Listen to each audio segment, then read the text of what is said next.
Claus came, the valley was empty save for the grass, the brook, the wildflowers, the bees, and the butterflies. If he would make his home here and live after the fashion of men, he must have a house. This puzzled him at first, but while he stood smiling in the sunshine, he suddenly found beside him old Nelko, the servant of the master woodsman. Nelko bore an axe, strong and broad, with blades that gleamed like burnished silver. This he placed in the young man's hand, then disappeared without a word. Claus understood, and turning to the forest's edge, he selected a number of fallen tree trunks, which he began to clear of their dead branches. He would not cut into a living tree.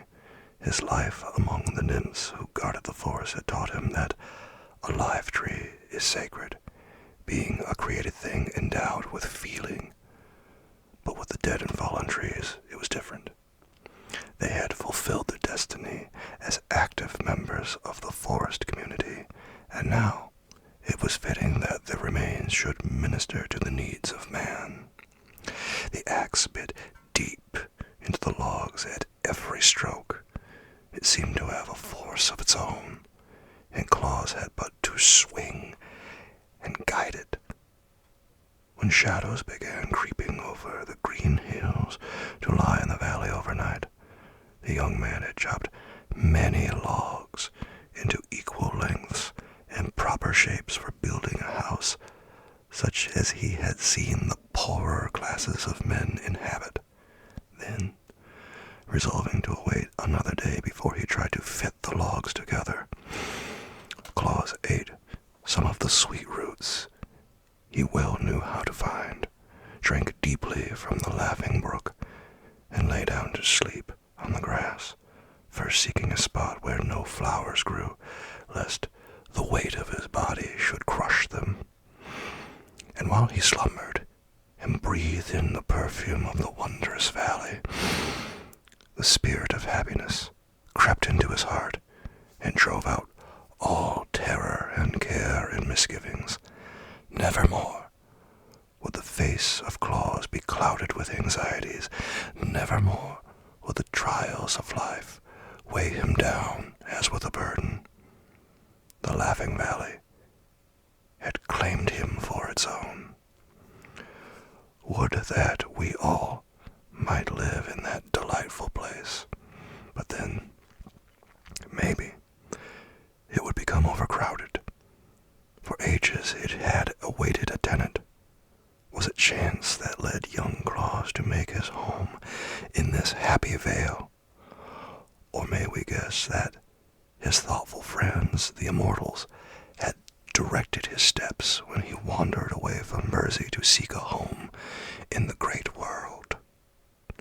Certain it is that while the moon peered over the hilltop and flooded with its soft beams the body of the sleeping stranger, the Laughing Valley was filled with the queer, crooked shapes of the friendly nooks. These people spoke no words, but worked with skill and swiftness. The logs Claus had trimmed with his bright axe were carried to a spot beside the brook and fitted one upon another, and during the night a strong and roomy dwelling was built. The birds came sweeping into the valley at daybreak, and their songs, so seldom heard in the deep wood, aroused the stranger. He rubbed the web of sleep from his eyelids and looked around. The house met his gaze. "I must thank the Nooks for this," said he, gratefully. Then he walked to his dwelling and entered at the doorway. A large room faced him, having a fireplace at the end and a table and a bench in the middle. Beside the fireplace was a cupboard. Another doorway was beyond. Claus entered here also, and saw a smaller room with a bed against the wall and a stool set near a small stand. On the bed were many layers of dried moss brought from the forest. "Indeed, it is a palace," exclaimed the smiling Claus.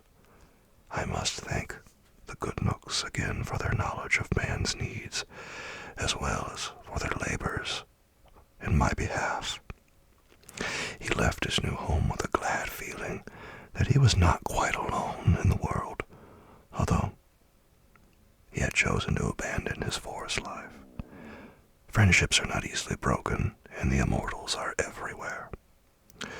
Upon reaching the brook, he drank of the pure water, and then sat down on the bank to laugh at the mischievous gambols of the ripples as they pushed one another against rocks, or crowded desperately to see which should first reach the turn beyond. And as they raced away, he listened to the song they sang. Rushing, pushing, on we go, not a wave may gently flow. All are excited, every drop delighted, turns to spray in merry play as we tumble on our way. Next Claus searched for roots to eat, while the daffodils turned their little eyes up to him laughingly, and lisped their dainty song. Blooming fairly, growing rarely, never flowerets were so gay, perfume breathing, joy bequeathing, as our colors we display. It made Claus laugh to hear the little things voice their happiness as they nodded gracefully on their stems. But another strain caught his ear, as the sunbeams fell gently across his face and whispered, Here is gladness, that our rays warm the valley through the days. Here is happiness, to give comfort unto all who live. Yes, cried Claus in answer, there is happiness and joy in all things here. The Laughing Valley is a place of peace and goodwill. He passed the day talking with the ants and beetles and exchanging jokes with the light-hearted butterflies, and at night he lay on his bed of soft moss and slept soundly. Then came the fairies, merry but noiseless, bringing skillets and pots and dishes and pans and all the tools necessary to prepare food and to comfort a mortal. With these they filled cupboard and fireplace, finally placing a stout suit of wool clothing on the stool by the bedside. When Claus awoke, he rubbed his eyes again and laughed, and spoke aloud his thanks to the fairies and the master woodsman who had sent them.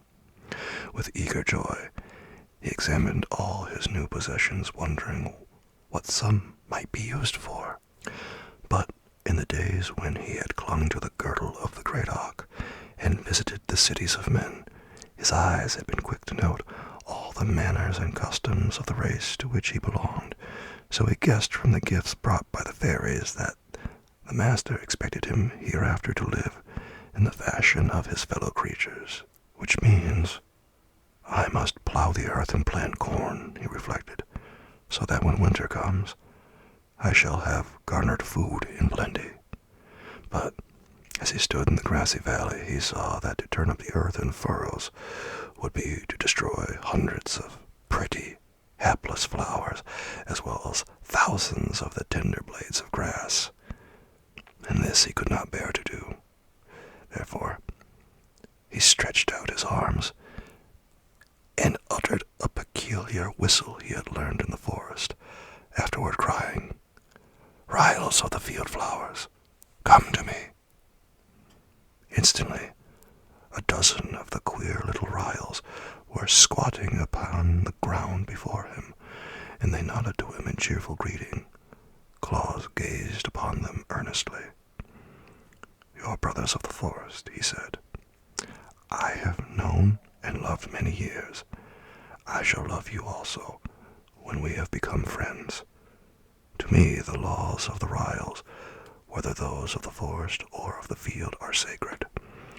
I have never willfully destroyed one of the flowers you tend so carefully, but I must plant grain to use for food during the cold winter, and how am I to do this without killing the little creatures that sing to me so prettily of their fragrant blossoms? The yellow ryle, he who tends the buttercups, made answer, Fret not, friend Claus, the great Auk has spoken to us of you. There is better work for you in life than to labor for food, and though, not being of the forest, Auk has no command over us, nevertheless are we glad to favor one he loves. Live, therefore, to do the good work you are resolved to undertake. We, the field Ryls, will attend to your food supplies." After this speech the Ryls were no longer to be seen, and Claus drove from his mind the thought of tilling the earth. When next he wandered back to his dwelling, a bowl of fresh milk stood upon the table. Bread was in the cupboard, and sweet honey filled a dish beside it. A pretty basket of rosy apples and new-plucked grapes was also awaiting him. He called out, "Thanks, my friends," to the invisible Ryls, and straightway began to eat of the food. Therefore, when hungry, he had but to look into the cupboard to find goodly supplies brought by the kindly Ryls, and the nooks cut and stacked much wood for his fireplace, and the fairies brought him warm blankets and clothing. So began his life in the Laughing Valley, with the favor and friendship of the immortals to minister to his every want.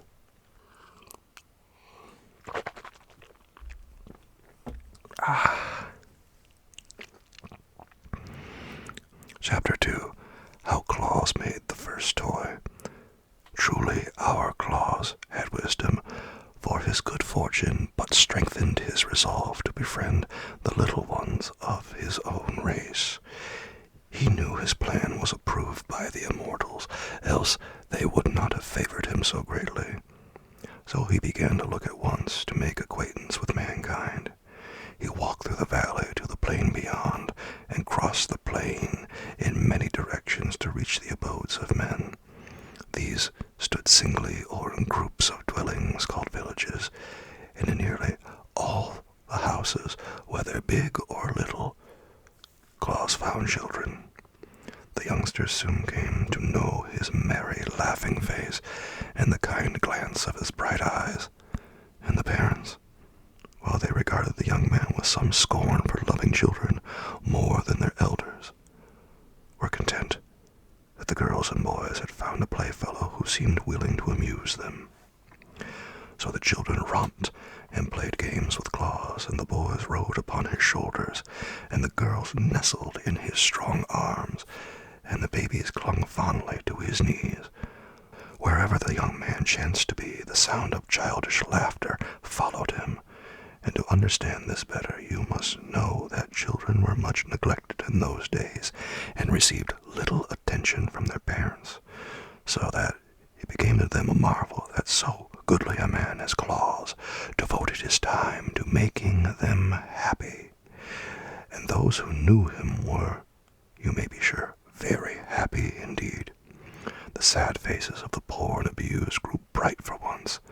The cripples smiled despite his misfortune, the ailing ones hushed their moans, and the grieved The sad faces of the poor and abused grew bright for once. The cripple smiled despite his misfortune, the ailing ones hushed their moans, and the grieved ones their cries, when their merry friend came nigh to comfort them. Only at the beautiful palace of the Lord of Laird, and at the frowning castle of the Baron Braun, was Claus refused admittance. There were children at both places, but the servants at the palace shut the door in the young stranger's face, and the fierce baron threatened to hang him from an iron hook on the castle walls, whereupon Claus sighed and went back to the poorer dwellings where he was welcome. After a time, the winter drew near. The flowers lived out their lives and faded and disappeared. The beetles burrowed far into the warm earth.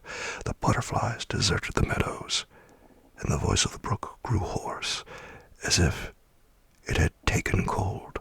One day snowflakes filled all the air in the Laughing Valley, dancing boisterously toward the earth, and clothing in pure white raiment the roof of Claus's dwelling. At night, Jack Frost rapped at the door. "Come in," said Claus. "Come out," answered Jack, "for you have a fire inside." So Claus came out. He had known Jack Frost in the forest, and liked the jolly rogue, even while he mistrusted him. "There will be rare sport for me tonight, Claus," shouted the sprite. "Isn't this glorious weather? I shall nip scores of noses and ears and toes before daybreak. If you love me, Jack, spare the children," begged Claus. "And why?" asked the other in surprise. "They are tender and helpless," answered Claus. "But I love to nip the tender ones," declared Jack.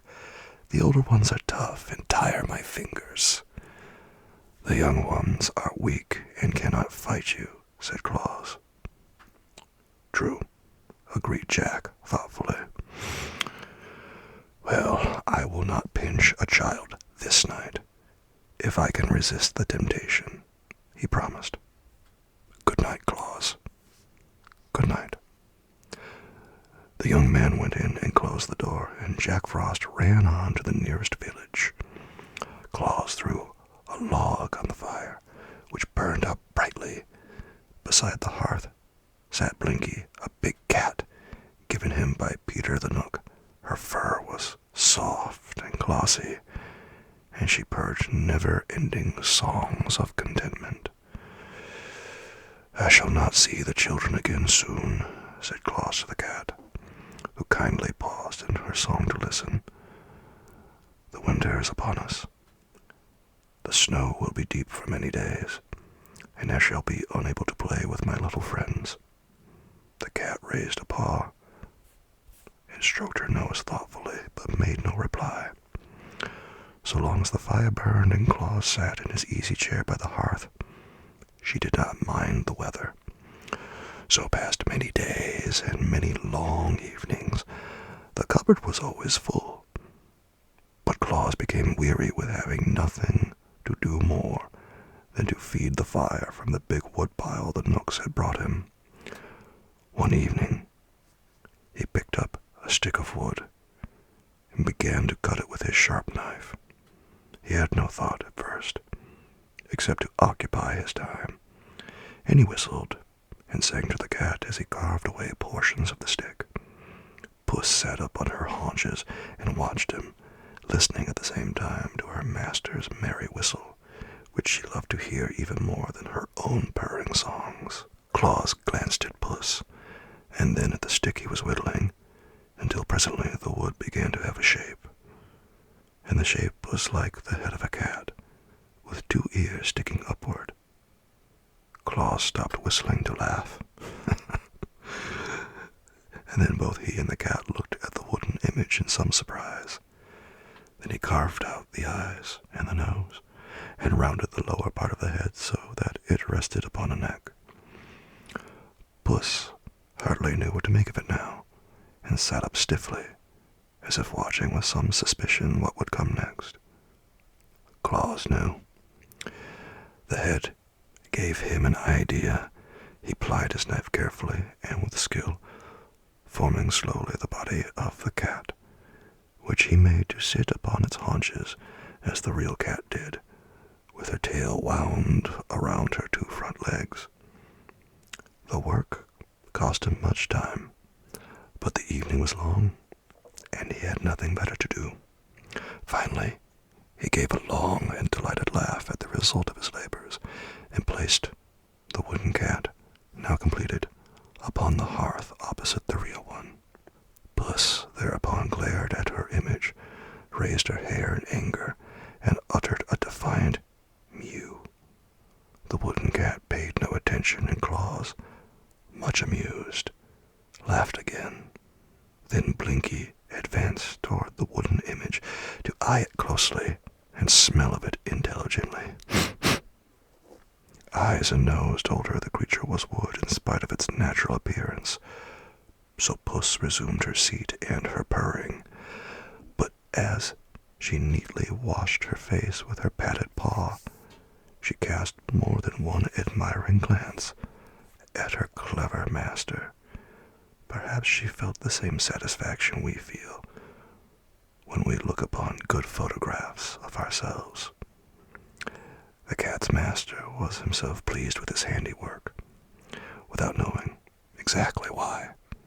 Indeed, he had great cause to congratulate himself that night, and all the children throughout the world should have joined him rejoicing, for Claus had made his first toy.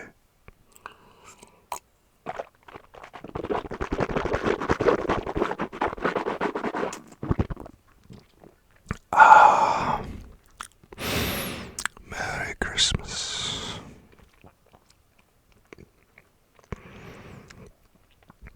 Chapter 3. How the Ryls Colored the Toys. A hush lay on the Laughing Valley now. Snow covered it like a white spread, and pillows of downy flakes drifted before the dwelling where Claus sat feeding the blaze of the fire. The brook gurgled on beneath a heavy sheet of ice, and all living plants and insects nestled close to Mother Earth to keep warm. The face of the moon was hid by dark clouds, and the wind, delighting in the wintry sport, pushed and whirled the snowflakes in so many directions that they could get no chance to fall to the ground.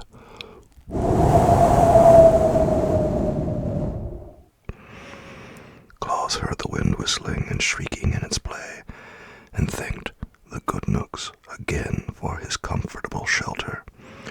Blinky washed her face lazily and stared at the coals with a look of perfect content. The toy cat sat opposite the real one and gazed straight ahead, as toy cats should. Suddenly Claus heard a noise that sounded different from the voice of the wind. It was more like a wail of suffering and despair. He stood up and listened, but the wind, growing boisterous, shook the door and rattled the windows to distract his attention. He waited until the wind was tired, and then, still listening, he heard once more the shrill cry of distress. Quickly he drew on his coat, pulled his cap over his eyes, and opened the door. The wind dashed in and scattered the embers over the hearth, at the same time blowing Blinky's fur so furiously that she crept under the table to escape. Then the door was closed, and Claus was outside, peering anxiously into the darkness. The wind laughed and scolded and tried to push him over, but he stood firm.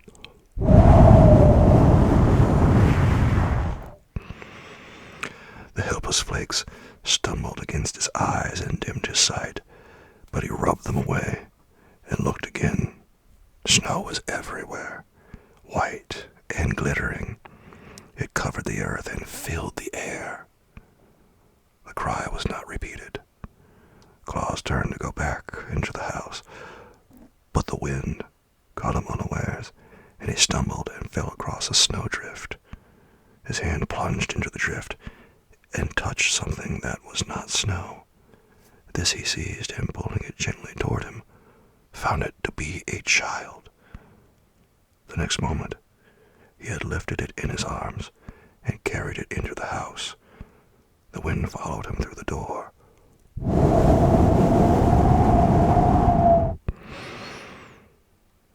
But Claus shut it quickly. He laid the rescued child on the hearth, and brushing away the snow, he discovered it to be Weekum, a little boy who lived in a house beyond the valley. Claus wrapped a warm blanket around the little one and rubbed the frost from its limbs. Before long, the child opened his eyes and, seeing where he was, smiled happily. Then Claus warmed milk and fed it to the boy slowly, while the cat looked on with sober curiosity. Finally, the little one curled up in his friend's arms and sighed and fell asleep. And Claus, filled with gladness that he had found the wanderer, held him closely while he slumbered. The wind, finding no more mischief to do, climbed the hill and swept on toward the north. This gave the weary snowflakes time to settle down to earth and the valley became still again. The boy, having slept well in the arms of his friend, opened his eyes and sat up. Then, as a child will, he looked around the room and saw all that it contained. "Your cat is a nice cat, Claus," he said at last. "Let me hold it." But Puss objected and ran away. "The other cat won't run, Claus," continued the boy. "Let me hold that one." Claus placed the toy in his arms, and the boy held it lovingly and kissed the tip of its wooden ear. "How did you get lost in the storm, Weekum?" asked Claus. "I started to walk to my auntie's house and lost my way," answered Weekum. "Were you frightened?"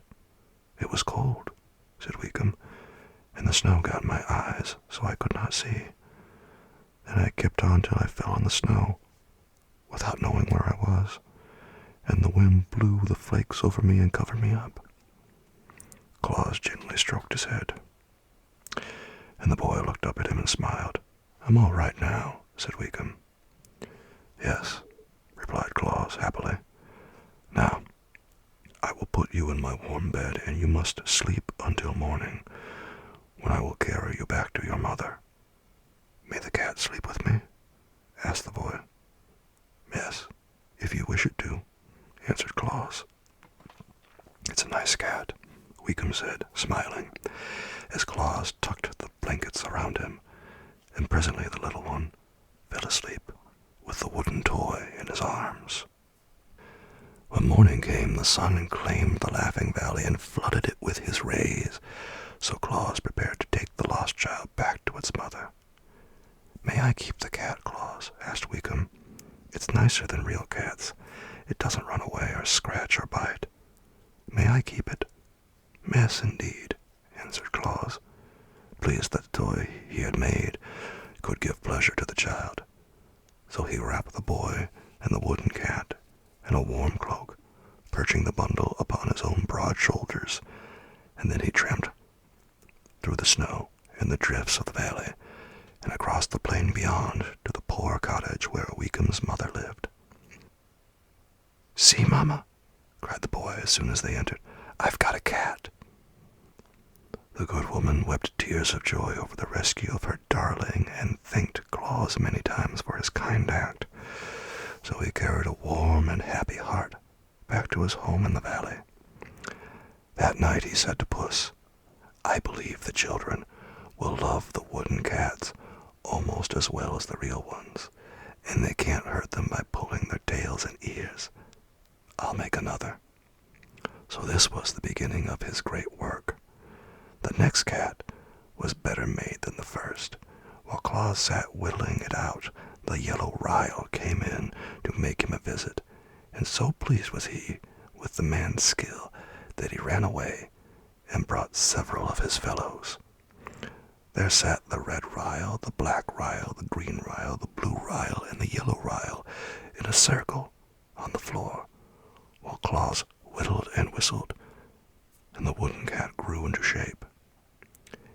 If it could be made the same color as the real cat, no one would know the difference, said the yellow Ryle thoughtfully. The little ones, maybe, would not know the difference, replied Claus, pleased with the idea. I will bring you some of the red that I color my roses and tulips with, cried the red Ryle, and then you can make the cat's lips and tongue red. I will bring some of the green that I color my grasses and leaves with, said the green Ryle, and then you can color the cat's eyes green. They will need a bit of yellow also, remarked the yellow Ryle. I must fetch some of the yellow that I use to color my buttercups and goldenrods with. The real cat is black, said the black Ryle. I will bring some of the black that I use to color the eyes of my pansies with, and then you can paint your wooden cat black. I see you have a blue ribbon around Blinky's neck, added the blue Ryle. I will get some of the color that I use to paint the bluebells and forget-me-nots with, and then you can carve a wooden ribbon on the toy cat's neck and paint it blue. So the Ryles disappeared, and by the time Claus paints and brushes. They made Blinky sit upon the table that Claus might paint the toy cat just the right color. And when the work was done, the Ryles declared it was exactly as good as a live cat. That is, to all appearances, added the Red Ryle. Blinky seemed a little offended by the attention bestowed upon the toy, and that she might not seem to approve the imitation cat.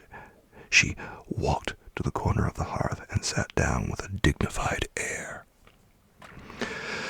But Claus was delighted, and as soon as morning came, he started out and tramped through the snow, across the valley and the plain, until he came to a village.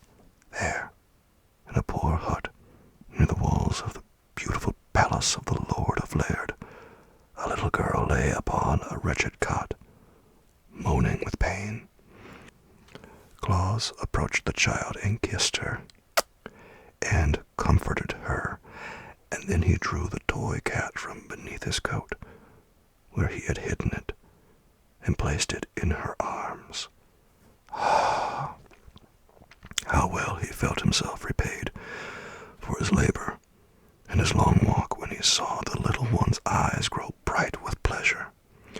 She hugged the kitty tight to her breast, as if it had been a precious gem, and would not let it go for a single moment.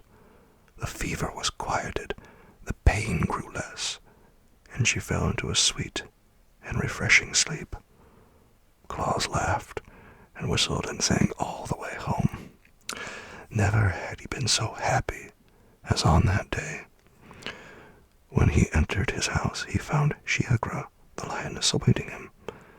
Since his babyhood, Shiegra had loved Claus, and while he dwelt in the forest, she had often come to visit him at Nisiel's bower.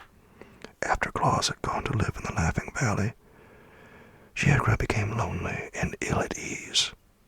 And now, she had braved the snowdrifts, which all lions abhor, to see him once more. Shiegra was getting old, and her teeth were beginning to fall out, while the hairs that tipped her ears and tail had changed from tawny yellow to white. Claus found her lying on his hearth, and he put his arms around the neck of the lioness and hugged her lovingly. The cat had retired into a far corner. She did not care to associate with Shiegra. Claus told his old friend about the cats he had made, and how much pleasure they had given Weekum and the sick girl. Shiegra did not know much about children. Indeed, if she met a child, she could scarcely be trusted not to devour it. But she was interested in Claus's new labors and said, "These images seem to me very attractive, yet I cannot see why you should make cats, which are very unimportant animals. Suppose, now that I am here, you make the image of a lioness, the queen of all beasts. Then indeed, your children will be happy and safe at the same time." Claus thought this was a good suggestion, so he got a piece of wood and sharpened his knife, while Shiegra crouched upon the hearth at his feet. With much care, he carved the head in the likeness of the lioness, even to the two fierce teeth that curved over her lower lip and the deep frowning lines above her wide-open eyes. When it was finished, he said, "You have a terrible look, Shiegra." "Then the image is like me," she answered, "for I am indeed terrible to all who are not my friends." Claus now carved out the body, with Shiegra's long tail trailing behind it. The image of the crouching lioness was very lifelike. "It pleases me," said Shiegra, yawning and stretching her body gracefully. "Now I will watch while you paint." He brought the paints the Ryles had given him from the cupboard, and colored the image to resemble the real Shiegra. The lioness placed her big, padded paws upon the edge of the table, and raised herself, while she carefully examined the toy that was her likeness. "You are indeed skillful," she said proudly. "The children will like that better than cats, I'm sure."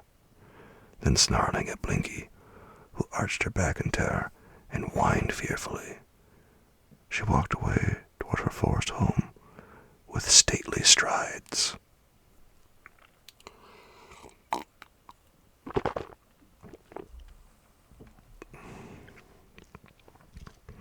Chapter 4. How Little Mary Became Frightened. The winter was over now, and all the Laughing Valley was filled with joyous excitement. The brook was so happy at being free once again that it gurgled more boisterously than ever, and dashed so recklessly against the rocks that it sent showers of spray high in the air. The grass thrust its sharp little blades upward through the mat of dead stalks where it had hidden from the snow, but the flowers were yet too timid to show themselves, although the ryls were busy feeding their roots. The sun was in remarkably good humor, and sent his rays dancing merrily throughout the valley. Claus was eating his dinner one day when he heard a timid knock on his door. "Come in," he called. No one entered, but after a pause came another rapping. Claus jumped up and threw open the door. Before him stood a small girl, holding a smaller brother fast by the hand. "Is it you, Claus?" she asked shyly. "Indeed I am, my dear," he answered with a laugh, as he caught both children in his arms and kissed them. "You are very welcome, and you have come just in time to share my dinner." He took them to the table and fed them with fresh milk and nut cakes.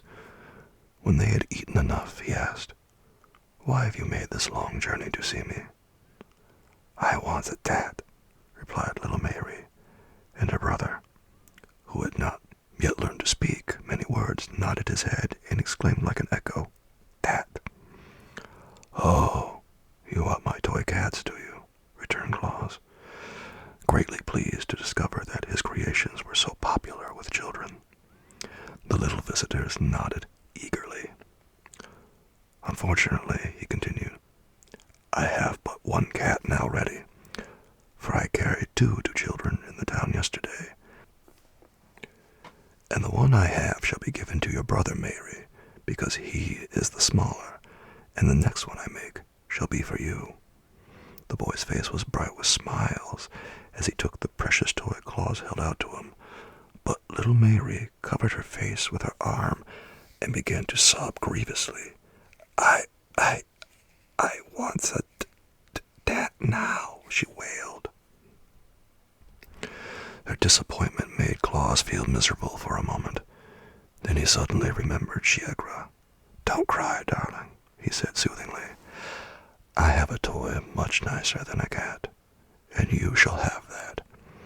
He went to the cupboard and drew out the image of the lioness, which he placed on the table before Mary. The girl raised her arm and gave one glance at the fierce teeth and glaring eyes of the beast, and then, uttering a terrified scream, she rushed from the house. The boy followed her, also screaming lustily, and even dropping his precious cat in his fear. For a moment, Claus stood motionless, being puzzled and astonished. Then he threw Shiegra's image into the cupboard and ran after the children, calling to them not to be frightened. Little Mary stopped in her flight, and her brother clung to her skirt. But they both cast fearful glances at the house until Claus had assured them many times that the beast had been locked in the cupboard. "Yet why were you frightened at seeing it?" he asked. "It is only a toy to play with."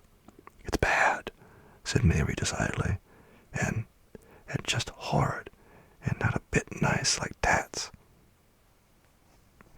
"Perhaps you are right," returned Claus thoughtfully. "But if you will return with me to the house, I will soon make you a pretty cat." So they timidly entered the house again, having faith in their friend's words, and afterward they had the joy of watching Claus carve out a cat from a bit of wood and paint in its natural colors. It did not take him long to do this, for he had become skillful with his knife by this time, and Mary loved her toy the more dearly because she had seen it made.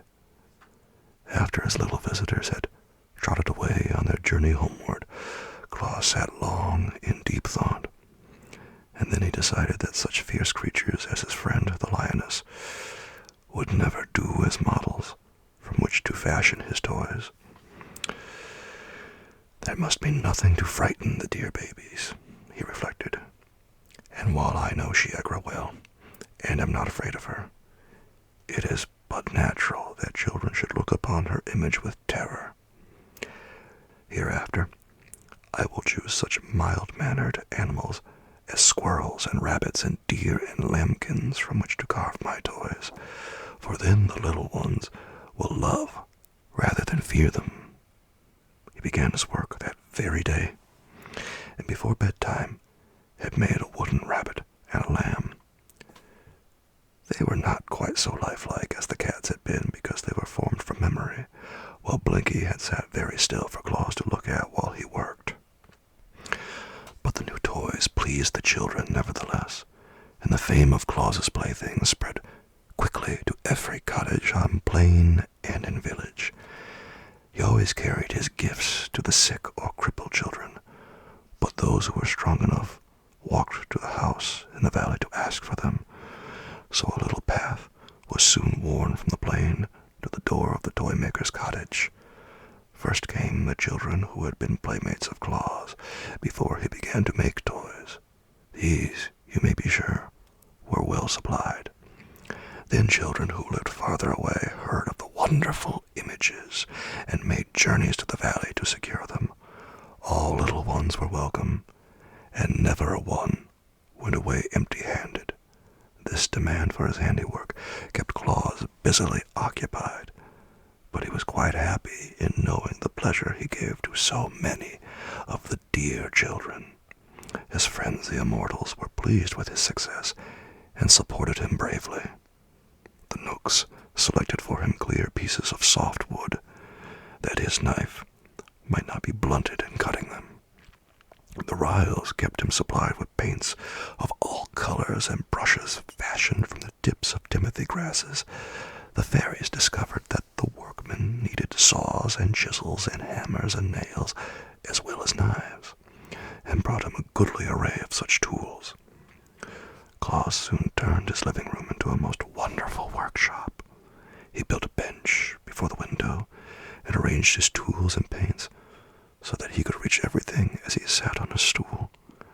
And as he finished toy after toy to delight the hearts of little children, he found himself growing so gay and happy that he could not refrain from singing and laughing and whistling all the day long. "It's because I live in the Laughing Valley, where everything else laughs," said Claus. But that was not the reason.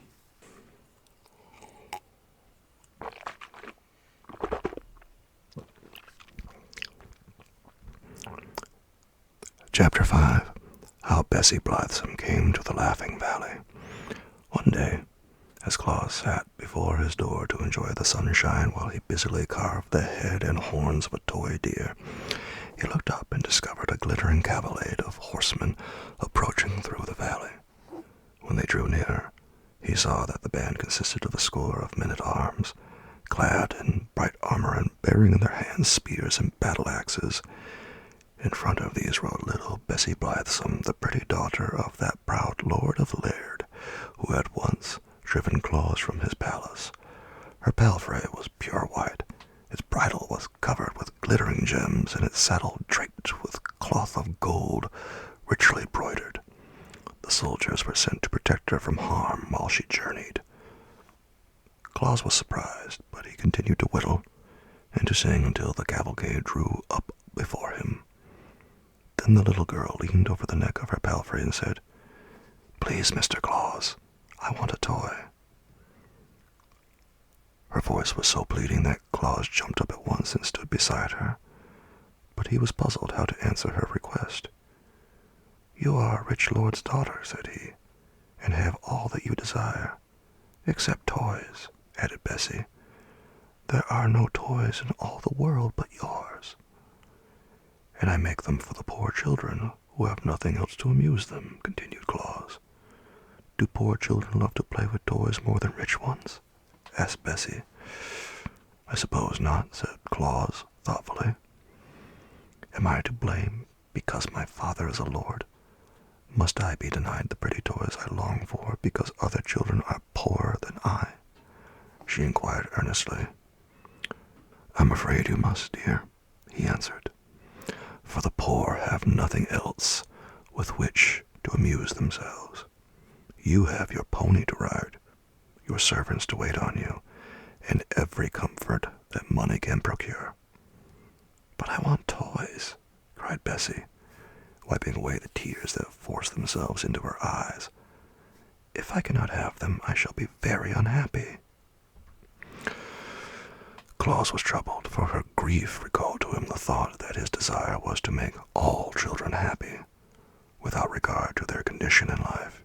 Yet, while so many poor children were clamoring for his toys, he could not bear to give one of them to Bessie Blithesome, who had so much already to make her happy. Listen, my child, said he gently. All the toys I am now making are promised to others, but the next shall be yours, since your heart so longs for it. Come to me again in 2 days, and it shall be ready for you. Bessie gave a cry of delight, and leaning over her pony's neck, she kissed Claus prettily upon his forehead. Then calling to her men-at-arms, she rode gaily away, leaving Claus to resume his work.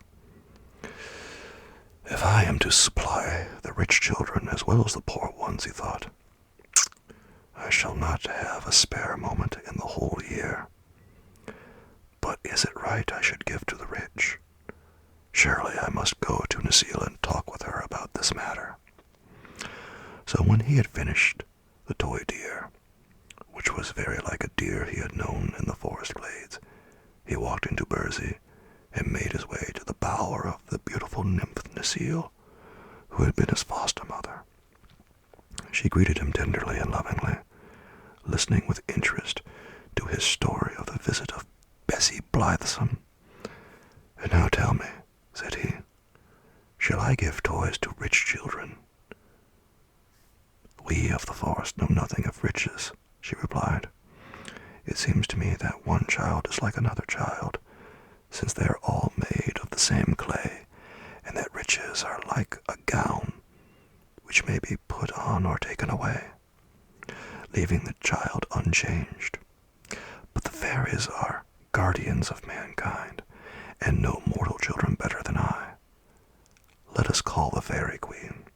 This was done, and the queen of the fairies sat beside them and heard Claus relate his reasons for thinking the rich children could get along without his toys, and also what the nymph had said.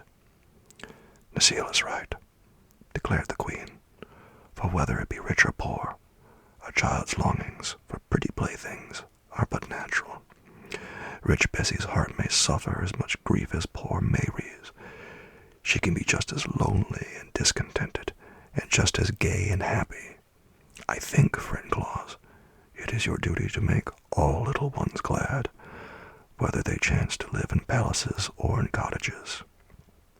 Your words are wise, fair queen, replied Claus, and my heart tells me they are as just as they are wise. Hereafter, all children may claim my services. Then he bowed before the gracious fairy, and kissing Necile's red lips, went back into his valley. At the brook he stopped to drink, and afterward he sat on the bank and took a piece of moist clay in his hands, while he thought what sort of toy he should make for Bessie Blithesome. He did not notice that his fingers were working the clay into shape, until glancing downward, he found that he had unconsciously formed a head that bore a slight resemblance to the nymph Necile. At once he became interested. Gathering more of the clay from the bank, he carried it to his house. Then, with the aid of his knife and a bit of wood, he succeeded in working the clay into the image of a toy nymph.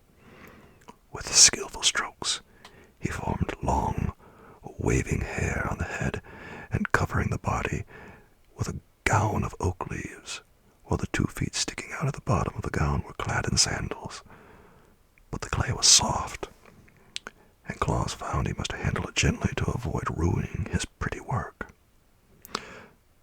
But the clay was soft, and Claus found he must handle it gently to avoid ruining the pretty work.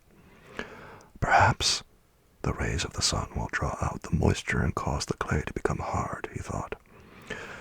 So he laid the image on a flat board and placed it in the glare of the sun. This done, he went to his bench and began painting the toy deer, and soon he became so interested in the work that he forgot all about the clay nymph. But next morning, happening to notice it as it lay on the board, he found the sun had baked it to the hardness of stone and was strong enough to be safely handled. Claus now painted the nymph with great care in the likeness of Necile, giving it deep blue eyes, white teeth, rosy lips, and ruddy brown hair. The gown he colored oak leaf green, and when the paint was dry, Claus himself was charmed with the new toy. Of course, it was not nearly so lovely as the real Necile, but considering the material of which it was made, Claus thought it was very beautiful. When Bessie, riding upon her white palfrey, came to his dwelling next day, Claus presented her with the new toy. The little girl's eyes were brighter than ever as she examined the pretty image, and she loved it at once, and held it close to her breast, as a mother does to her child. "What is it called, Claus?" she asked. Now Claus knew that nymphs do not like to be spoken of by mortals, so he could not tell Bessie that it was an image of Necile he had given her. But, as it was a new toy, he searched his mind for a new name to call it by, and the first word he thought of, he decided would do very well. "It is called a dolly, my dear," he said to Bessie. "I shall call the dolly my baby," returned Bessie, kissing it fondly, "and I shall tend it and care for it just as nurse cares for me. Thank you very much, Claus. Your gift has made me happier than I have ever been before." Then she rode away, hugging the toy in her arms, and Claus, seeing her delight, thought he would make another dolly, better and more natural than the first. He brought more clay from the brook, and remembering that Bessie had called the dolly her baby, he resolved to form this one into a baby's image. That was no difficult task to the clever workman, and soon the baby dolly was lying on the board and placed in the sun to dry. Then, with the clay that was left, he began to make an image of Bessie Blithesome herself.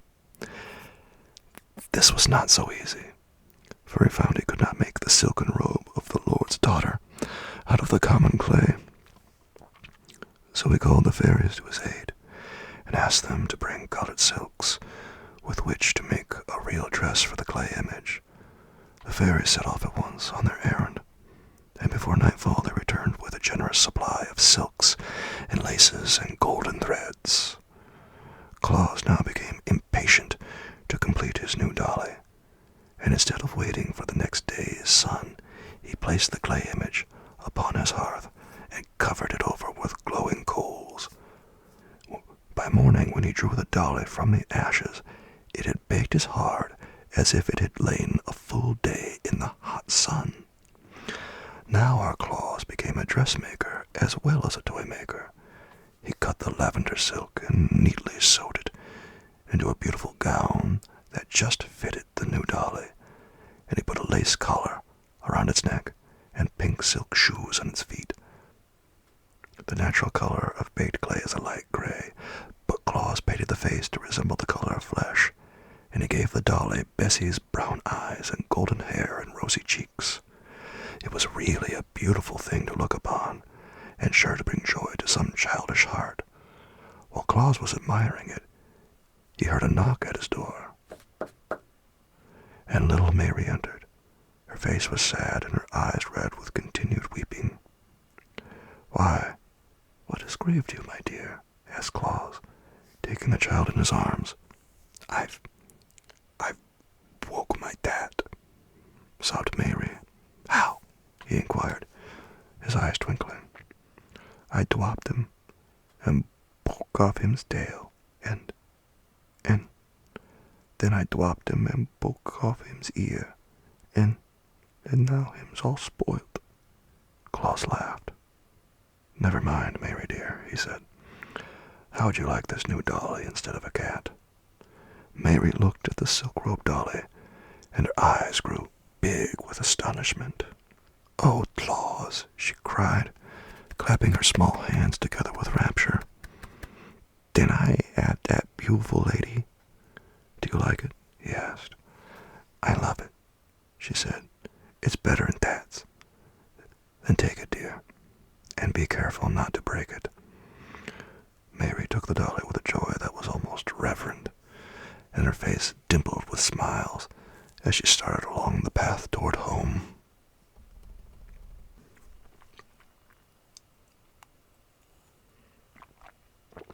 Chapter 6.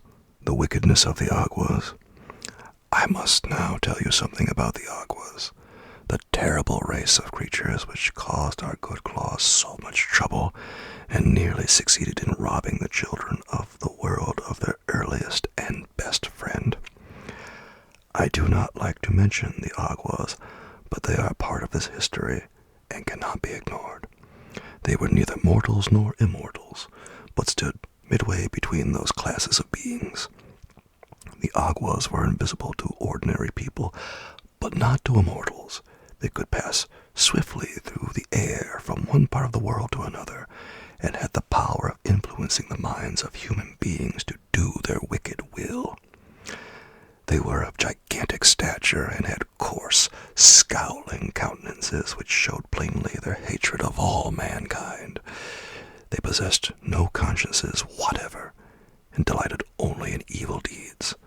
Their homes were in rocky, mountainous places, from whence they sallied forth to accomplish their wicked purposes. The one of their number that could think of the most horrible deed for them to do was always elected the King Agua, and all the race obeyed his orders. Sometimes these creatures lived to become 100 years old, and usually they fought so fiercely among themselves that many were destroyed in combat. And when they died, that was the end of them. Mortals were powerless to harm them, and the immortals shuddered when the Aguas were mentioned and always avoided them. So they flourished for many years unopposed and accomplished much evil. I am glad to assure you that these vile creatures have long since perished and passed from earth. But in the days when Claus was making his first toys, they were a numerous and powerful tribe. One of the principal sports of the Aguas was to inspire angry passions in the hearts of little children, so that they quarreled and fought with one another. They would tempt boys to eat of unripe fruit, and then delight in the pain they suffered. They urged little girls to disobey their parents, and they would laugh when the children were punished. I do not know what causes a child to be naughty in these days, but when the Aguas were on earth, naughty children were usually under their influence. Now, when Claus began to make children happy, he kept them out of the power of the Aguas, for children possessing such lovely playthings as he gave them had no wish to obey the evil thoughts the Aguas tried to thrust into their minds. Therefore, one year, when the wicked tribe was to elect a new king, they chose an Agua who proposed to destroy Claus and take him away from the children. There are, as you know, fewer naughty children in the world since Claus came to the Laughing Valley and began to make his toys, said the new king, as he squatted upon a rock and looked around at the scowling faces of his people. Why, Bessie Blithesome has not stamped her foot once this month, nor has Mary's brother slapped his sister's face or thrown the puppy into the rain barrel. Little Weekum took his bath last night without screaming or struggling, because his mother had promised he should take his toy cat to bed with him. Such a condition of affairs is awful for any Agua to think of, and the only way we can direct the naughty actions of children is to take this arson claws away from them. Good, good, cried the big Aguas in a chorus, and they clapped their hands to applaud the speech of the king. But what shall we do with him? Asked one of the creatures. I have a plan, replied the wicked king. And what his plan was, you will soon discover. That night, Claus went to bed feeling very happy, for he had completed no less than 4 pretty toys during the day, and they were sure, he thought, to make 4 little children happy. But while he slept, the band of invisible Aguas surrounded his bed, bound him with stout cords, and then flew away with him to the middle of a dark forest in far-off Aethiop, where they laid him down and left him. When morning came, Claus found himself thousands of miles from any human being, a prisoner in the wild jungle of an unknown land. From the limb of a tree above his head swayed a huge python, one of those reptiles that are able to crush a man's bones in their coils. A few yards away crouched a savage panther, its glaring red eyes fixed on the helpless Claus. One of those monstrous spotted spiders whose sting is death crept stealthily toward him over the matted leaves, which shriveled and turned black at its very touch. But Claus had been reared in Burzee and was not afraid. Come to me, ye nooks of the forest, he cried, and gave the low, peculiar whistle that the nooks know. The panther, which was about to spring upon its victim, turned and slunk away. The python swung itself into the tree and disappeared among the leaves. The spider stopped short in its advance and hid beneath a rotting log. Claus had no time to notice them, for he was surrounded by a band of harsh-featured nooks, more crooked and deformed in appearance than any he had ever seen. "Who are you that called us?" demanded one in a gruff voice. "The friend of your brothers in Burzee," answered Claus. "I have been brought here by my enemies, the Aguas, and left to perish miserably. Yet now I implore your help to release me and to send me home again." "Have you the sign?" asked another. "Yes," said Claus. They cut his bonds, and with his free arms he made the secret sign of the nooks. Instantly they assisted him to stand upon his feet, and they brought him food and drink to strengthen him. "Our brothers of Burzee make queer friends," grumbled an ancient nook whose flowing beard was pure white. "But he who knows our secret sign and signal is entitled to our help, whoever he may be. Close your eyes, stranger, and we will conduct you to your home. Where shall we seek it?" "'Tis in the Laughing Valley," answered Claus, shutting his eyes. "There is but one Laughing Valley in the known world, so we cannot go astray," remarked the Nook. As he spoke, the sound of his voice seemed to die away. So Claus opened his eyes to see what caused the change. To his astonishment, he found himself seated on the bench by his own door, with the Laughing Valley spread out before him. That day he visited the wood nymphs and related his adventure to Queen Zerline and Necile. "The Aguas have become your enemies," said the lovely queen thoughtfully. "So we must do all we can to protect you from their power." "It was cowardly to bind him while he slept," remarked Necile with indignation. "The evil ones are ever cowardly," answered Zerline, "but our friend's slumber shall not be disturbed again." The queen herself came to the dwelling of Claus that evening and placed her seal on every door and window to keep out the Aguas, and under the seal of Queen Zerline was placed the seal of the fairies and the seal of the Ryls and the seals of the Nooks, that the charm might become more powerful. And Claus carried his toys to the children again and made many more of the little ones happy. You may guess how angry the King Agua and his fierce band were when it was known to them that Claus had escaped the forest of Aethiop. They raged madly for a whole week, and then held another meeting among the rocks.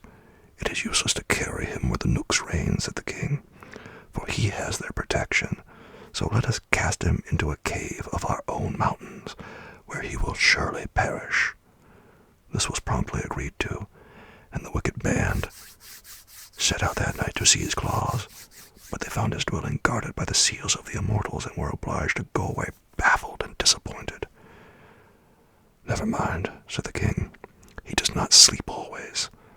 Next day, as Claus traveled to the village across the plain where he intended to present a toy squirrel to a lame boy, he was suddenly set upon by the Aguas, who seized him and carried him to the mountains.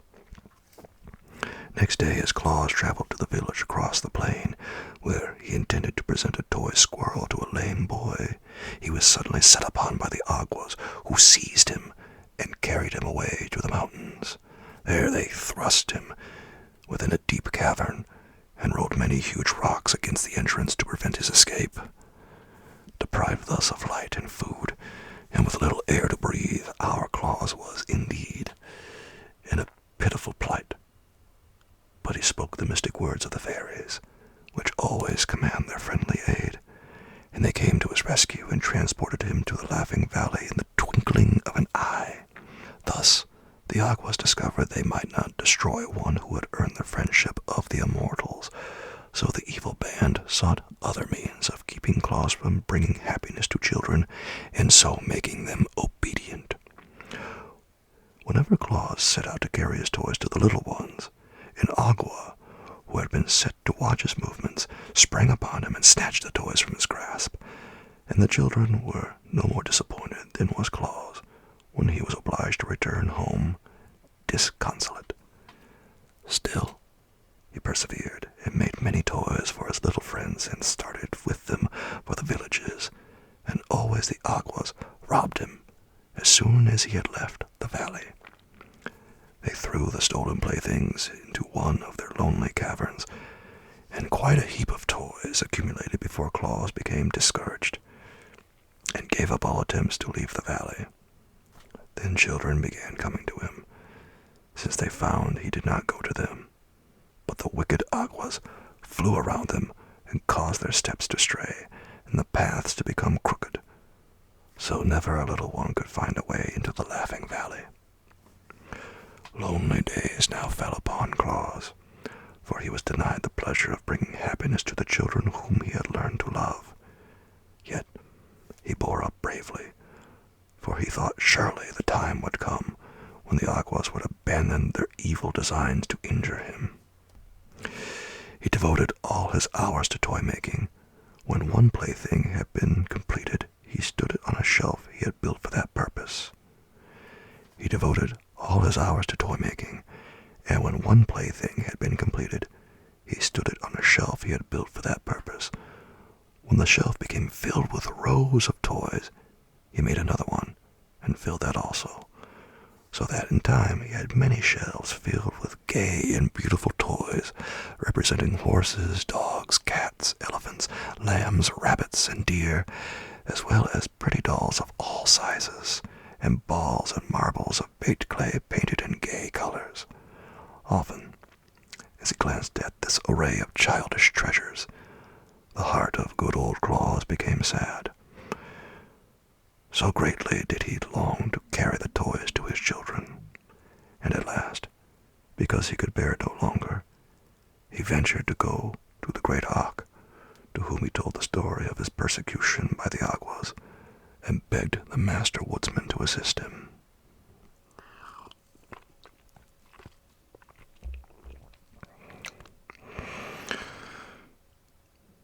Chapter 7. The Great Battle Between Good and Evil. Hawk listened gravely to the recital of Claus, stroking his beard the while with the slow, graceful motion that betokened deep thought. He nodded approvingly when Claus told how the Nooks and Fairies had saved him from death, and frowned when he heard how the Aguas had stolen the children's toys. At last he said, "From the beginning I have approved the work you are doing among the children of men, and it annoys me that your good deeds should be thwarted by the Aguas. We immortals have no connection whatever with the evil creatures who have attacked you. Always have we avoided them, and they, in turn, have hitherto taken care not to cross our pathway. But in this matter, I find they have interfered with one of our friends, and I will ask them to abandon their persecutions, as you are under our protection." Claus thanked the Master Woodsman most gratefully, and returned to his valley, while Og, who never delayed carrying out his promises, at once traveled to the mountains of the Aguas. There, standing on the bare rocks, he called on the king and his people to appear. Instantly the place was filled with throngs of the scowling Aguas, and their king, perching himself on a point of rock, demanded fiercely, "Who dares call on us?" "It is I, the Master Woodsman of the world," responded Og. "Here are no forests for you to claim," cried the king angrily.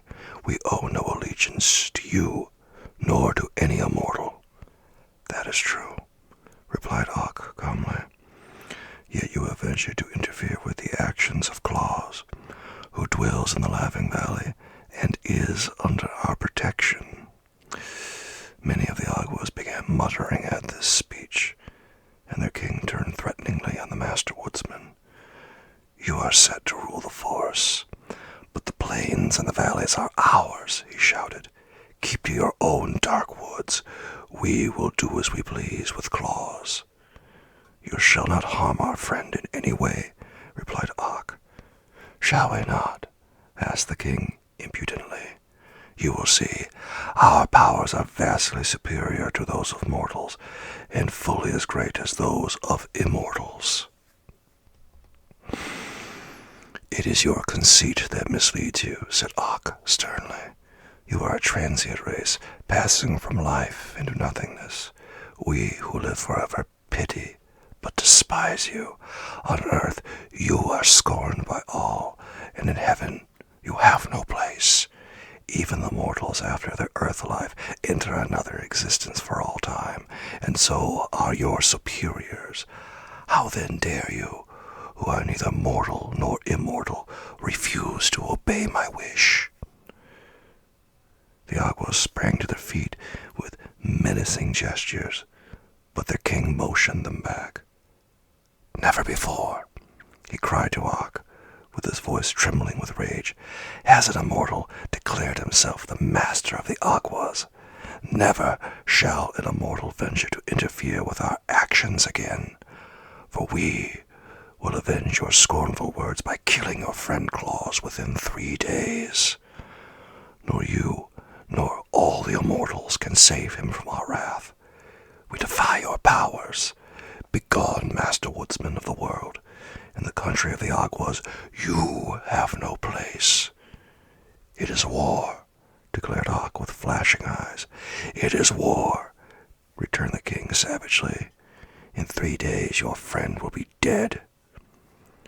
The master turned away and came to his forest of Burzy, where he called a meeting of the immortals and told them of the defiance of the Aguas and their purpose to kill Claus within 3 days. The little folk listened to him quietly. "What shall we do?" asked Og. "These creatures are of no benefit to the world," said the Prince of the Nooks. "We must destroy them. Their lives are devoted only to evil deeds," said the Prince of the Ryles. "We must destroy them. They have no conscience and endeavor to make all mortals as bad as themselves," said the Queen of the Fairies. "We must destroy them. They have defied the great Og and threatened the life of our adopted son," said beautiful Queen Zerlene. "We must destroy them." The Master Woodsman smiled. "You speak well," said he. "These Aguas we know to be a powerful race, and they will fight desperately, yet the outcome is certain, for we who live can never die, even though conquered by our enemies, while every Agua who is struck down is one foe the less to oppose us. Prepare then for battle, and let us resolve to show no mercy to the wicked." Thus arose that terrible war between the immortals and spirits of evil which is sung of in fairyland to this very day. The King Agua and his band determined to carry out the threat to destroy Claus. They now hated him for two reasons. He made children happy, and was a friend of the Master Woodsman. But since Ock's visit, they had reason to fear the opposition of the immortals, and they dreaded defeat. So the king sent swift messengers to all parts of the world to summon every creature to his aid. And on the third day, after the declaration of war, a mighty army was at the command of the King Agua.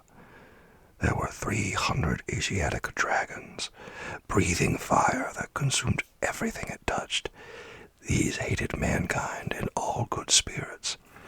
And there were the three-eyed giants of Tatare, a host in themselves, who liked nothing better than to fight.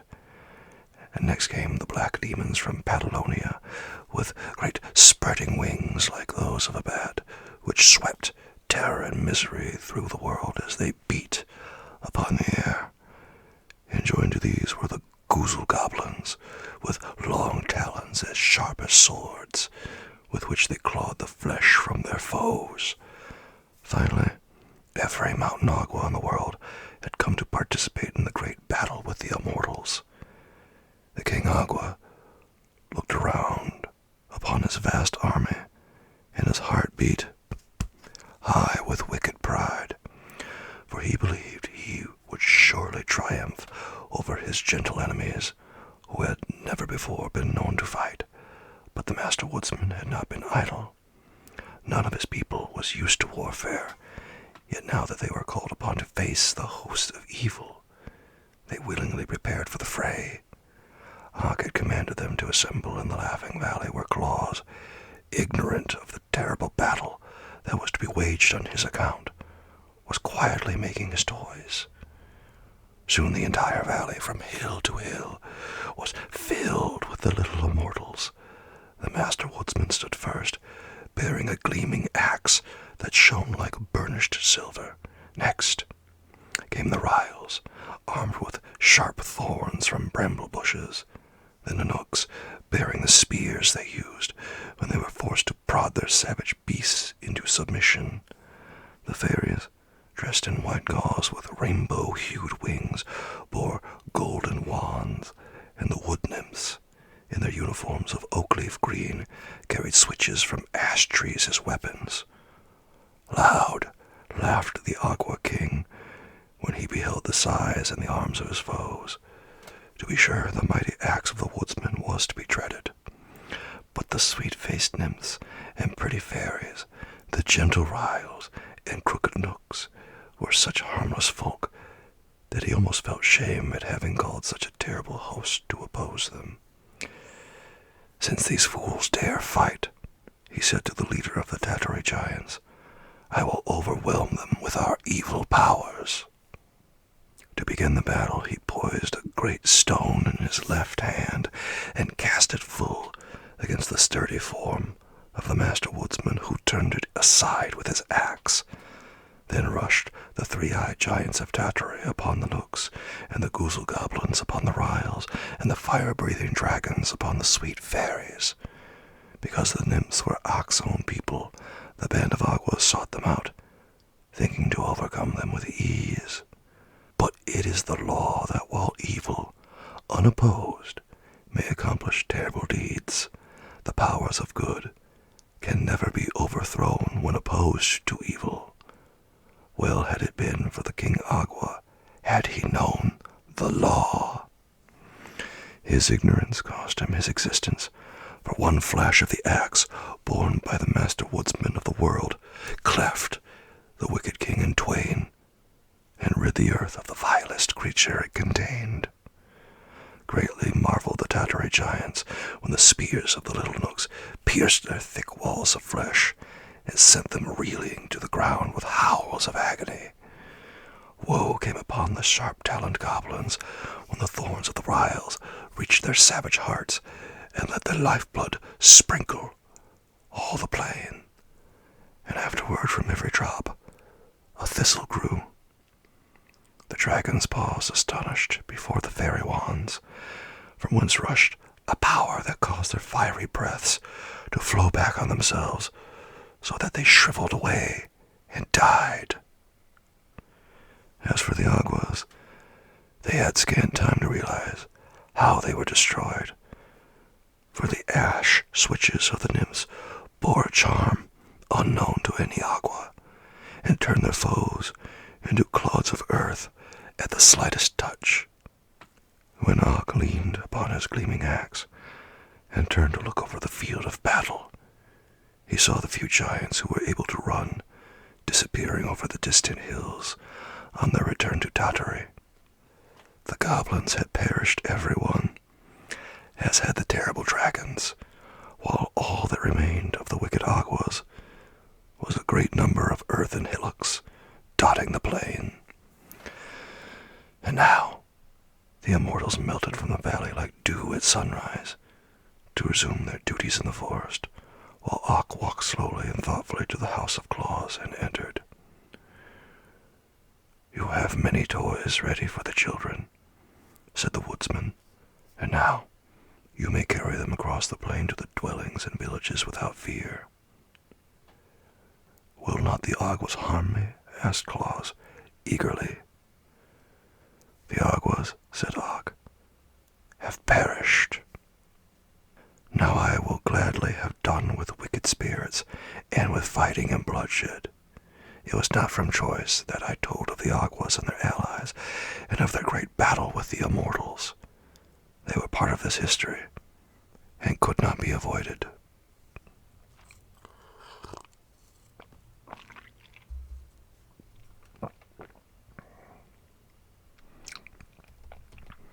Chapter 8. The First Journey with the Reindeer. Those were happy days for Claus when he carried his accumulation of toys to the children who had awaited them so long.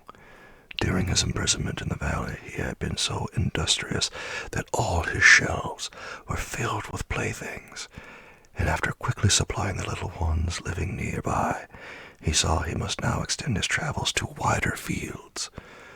Remembering the time when he had journeyed with Og through all the world, he knew children were everywhere, and he longed to make as many as possible happy with his gifts.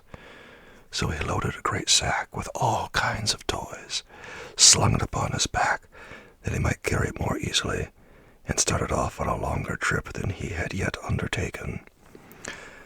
Wherever he showed his merry face, in hamlet or in farmhouse, he received a cordial welcome, for his fame had spread into far lands. At each village, the children swarmed about him, following his footsteps wherever he went, and the women thanked him gratefully for the joy he brought their little ones, and the men looked upon him curiously that he should devote his time to such a queer occupation as toy-making. But everyone smiled on him and gave him kindly words, and Claus felt amply repaid for his long journey. When the sack was empty, he went back again to the Laughing Valley and once more filled it to the brim. This time, he followed another road into a different part of the country and carried happiness to many children who never before had owned a toy or guessed that such a delightful plaything existed. After a third journey, so far away that Claus was many days walking the distance, the store of toys became exhausted, and without delay he set about making a fresh supply. From seeing so many children and studying their tastes, he had acquired several new ideas about toys. The dollies were, he had found, the most delightful of all playthings for babies and little girls, and so often those who could not say dolly would call for a doll in their sweet baby talk.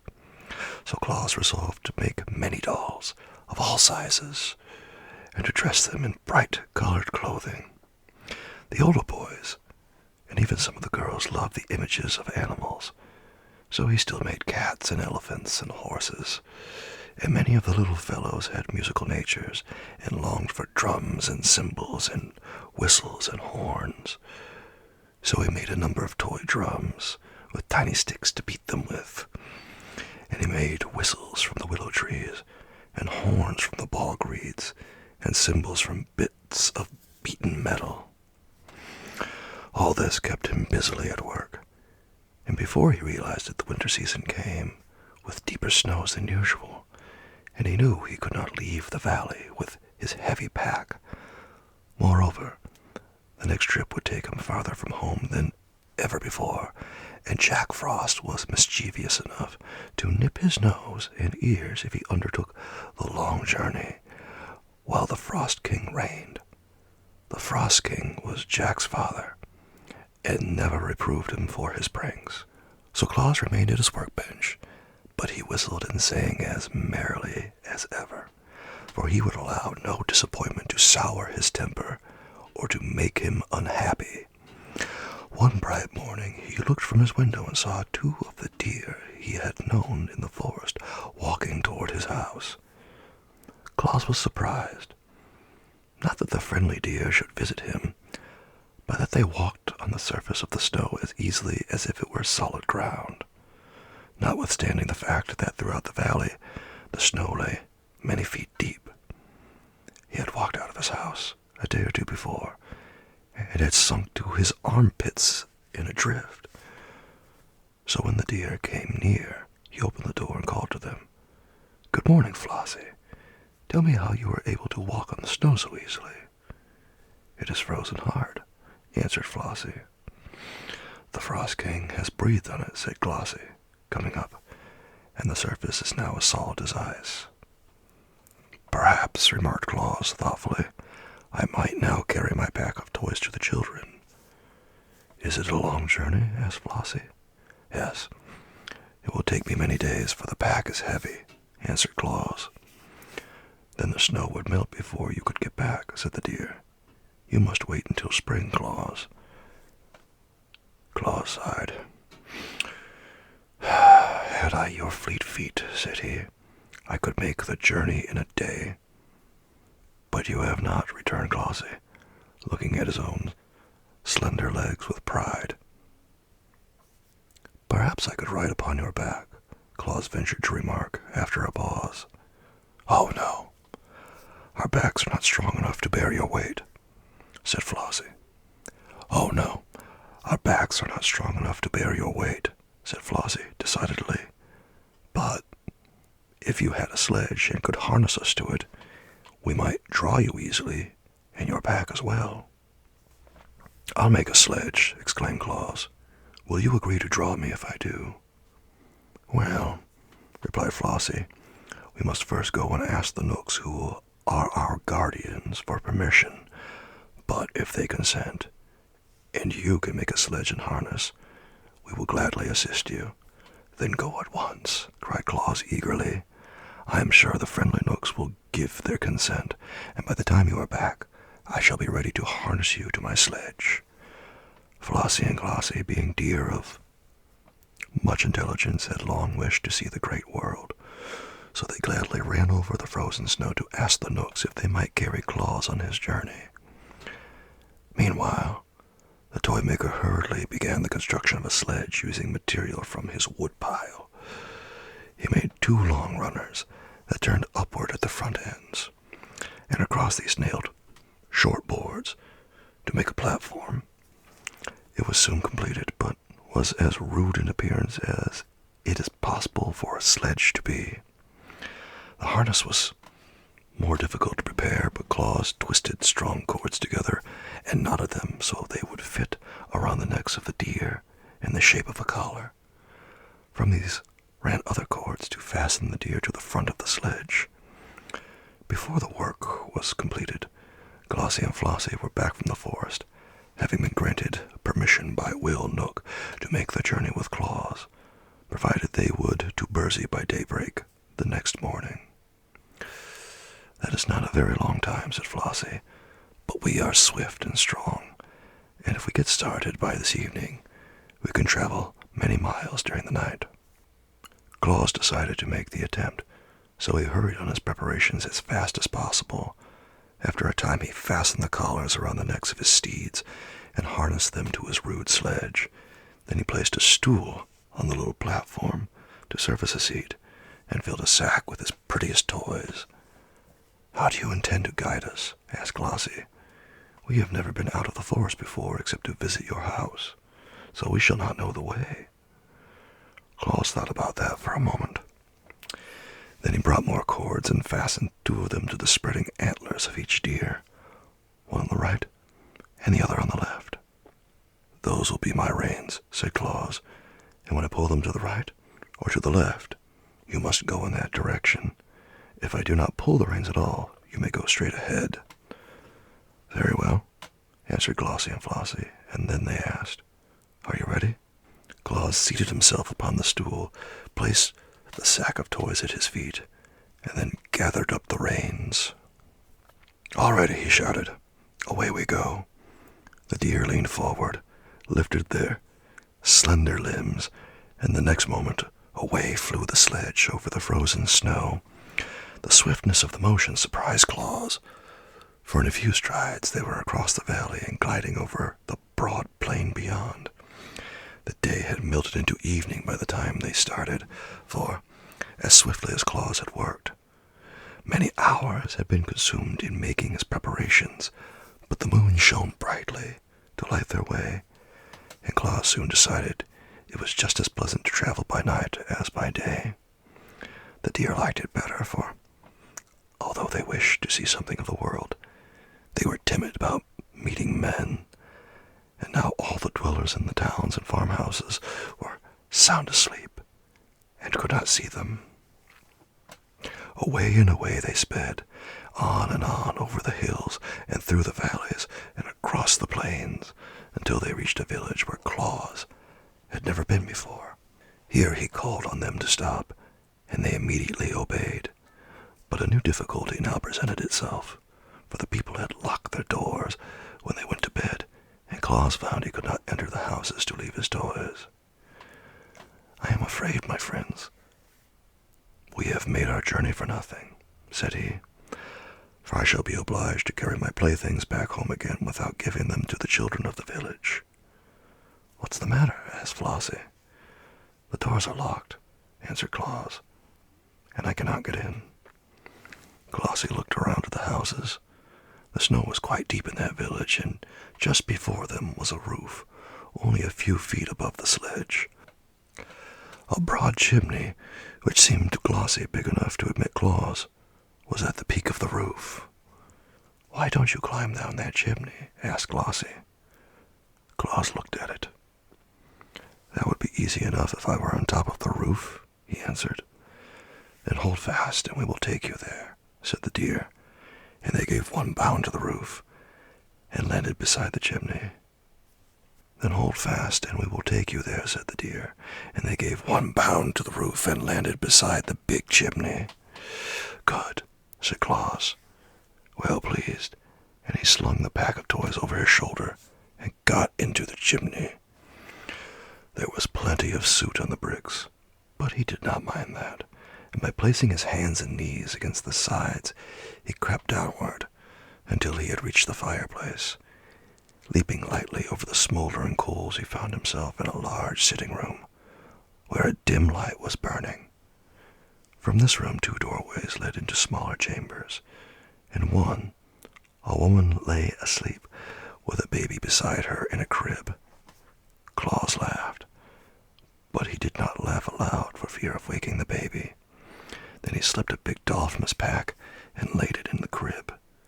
The little one smiled, as if it dreamed of the pretty plaything it was to find on the morrow, and Claus crept softly from the room and entered at the other doorway.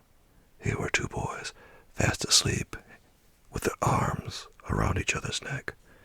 Claus gazed at them lovingly a moment, and then placed upon the bed a drum, 2 horns, and a wooden elephant. He did not linger, now that his work in this house was done, but climbed the chimney again and seated himself on his sledge. "Can you find another chimney?" he asked the reindeer. "Easily enough," replied Glossie and Flossie.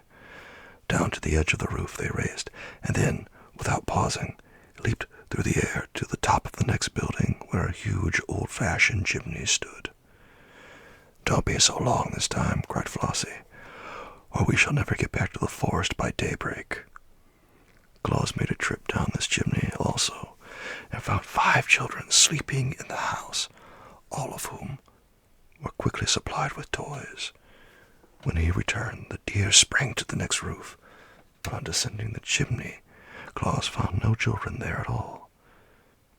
That was not often the case in this village, however, so he lost less time than you might suppose in visiting the dreary homes where there were no little ones. When he had climbed down the chimneys of all the houses in that village and had left a toy for every sleeping child, Claus found that his great sack was not yet half emptied. "Onward, friends," he called to the deer. "We must seek another village." So away they dashed, although it was long past midnight, and in a surprisingly short time they came to a large city, the largest Claus had ever visited since he began to make toys. But nothing daunted by the throng of houses, he set to work at once, and his beautiful steeds carried him rapidly from one roof to another, only the highest being beyond the leaps of the agile deer. At last the supply of toys was exhausted, and Claus seated himself in the sledge with the empty sack at his feet and turned the heads of Glossie and Flossie toward home. Presently Flossie asked, "What is that gray streak in the sky?" "It is the coming of day," answered Claus, surprised to find that it was so late. "Good gracious!" exclaimed Glossie. "Then we shall not be home by daybreak, and the Knooks will punish us and never let us come again." "We must race for the Laughing Valley and make our best speed," returned Flossie. "So hold fast, friend Claus." Claus held fast, and the next moment was flying so swiftly over the snow that he could not see the trees as they whirled past. Uphill and down dale, swift as an arrow shot from a bow, they dashed, and Claus shut his eyes to keep the wind out of them and left the deer to find their own way. It seemed to him they were plunging through space, but he was not at all afraid. The Knooks were severe masters and must be obeyed at all hazards, and the gray streak in the sky was growing brighter every moment. Finally the sledge came to a sudden stop, and Claus, who was taken unawares, tumbled from his seat into a snowdrift. As he picked himself up, he heard the deer crying, "Quick, friend, quick! Cut away our harness!" He drew his knife and rapidly severed the cords, and then he wiped the moisture from his eyes and looked around him. The sledge had come to a stop in the Laughing Valley. Only a few feet he found from his own door. In the east the day was breaking, and turning to the edge of Burzee, he saw Glossie and Flossie just disappearing in the forest.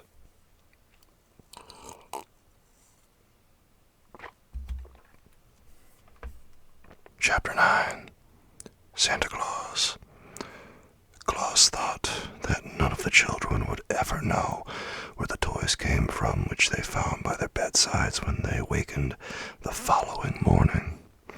But kindly deeds are sure to bring fame, and fame has many wings to carry its tidings into far lands. So for miles and miles in every direction, people were talking of Claus and his wonderful gifts to children. The sweet generousness of his work caused a few selfish folk to sneer, but even these were forced to admit their respect for a man so gentle-natured that he loved to devote his life to pleasing the helpless little ones of his race. Therefore, the inhabitants of every city and village had been eagerly watching the coming of Claus, and remarkable stories of his beautiful playthings were told the children to keep them patient and contented. When, on the morning following the first trip of Claus with his deer, the little ones came running to their parents with the pretty toys they had found and asked from whence they came, there was but one reply to the question. "The good Claus must have been here, my darlings, for his are the only toys in all the world." "But how did he get in?" asked the children. At this, the fathers shook their heads, being themselves unable to understand how Claus had gained admittance to their homes. But the mothers, watching the glad faces of their dear ones, whispered that the good Claus was no mortal man, but assuredly a saint, and they piously blessed his name for the happiness he had bestowed upon their children. "A saint," said one, with bowed head, "has no need to unlock doors if it pleases him to enter our homes." And afterward, when a child was naughty or disobedient, its mother would say, "You must pray to the good Santa Claus for forgiveness. He does not like naughty children, and unless you repent, he will bring you no more pretty toys." But Santa Claus himself would not have approved this speech. He brought toys to the children because they were little and helpless, and because he loved them. He knew that the best of children were sometimes naughty, and that the naughty ones were often good. It is the way with children the world over, and he would not have changed their natures had he possessed the power to do so. And that is how our Claus became Santa Claus. It is possible for any man, by good deeds, to enshrine himself as a saint in the hearts of the people.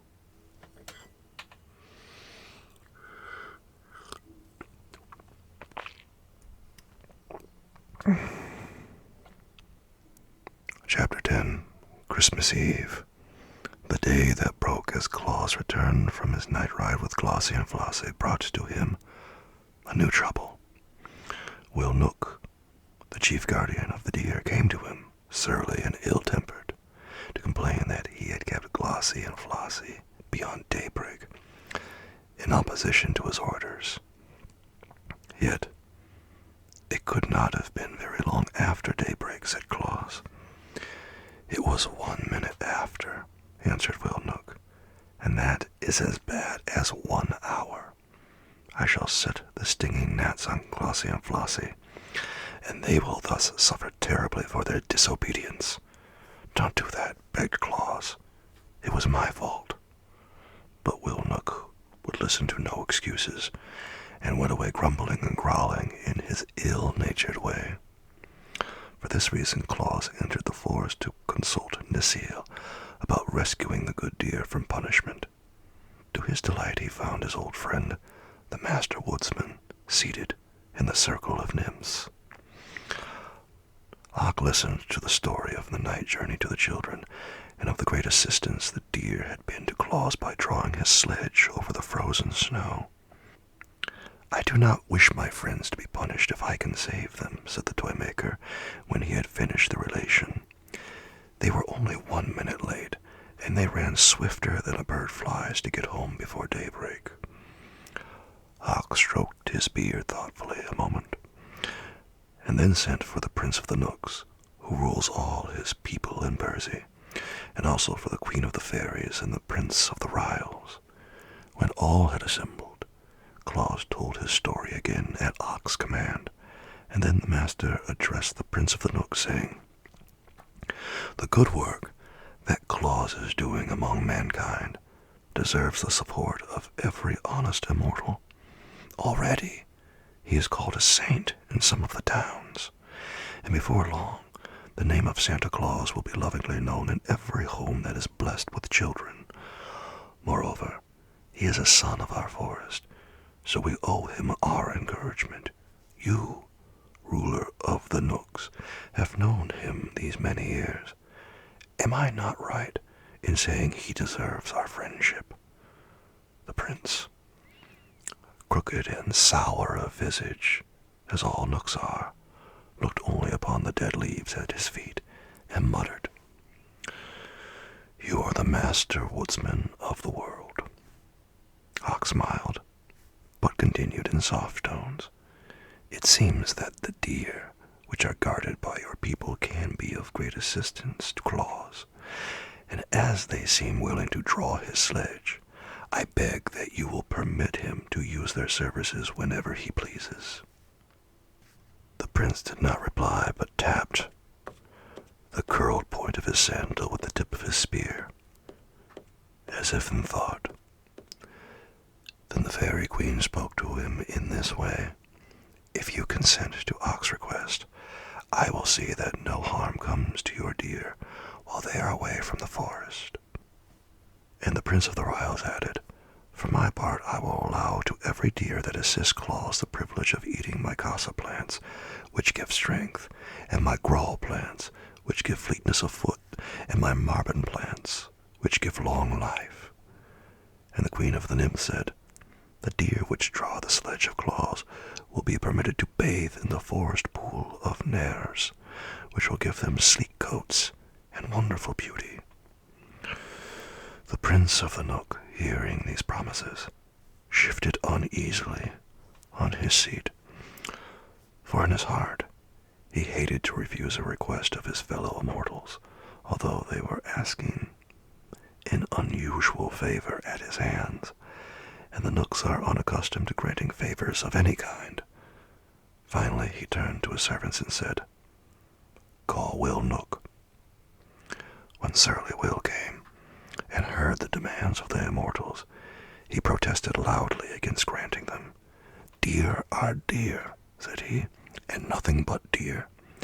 Were they horses, it would be right to harness them like horses, but no one harnesses deer, because they are free, wild creatures, owing no service of any sort to mankind.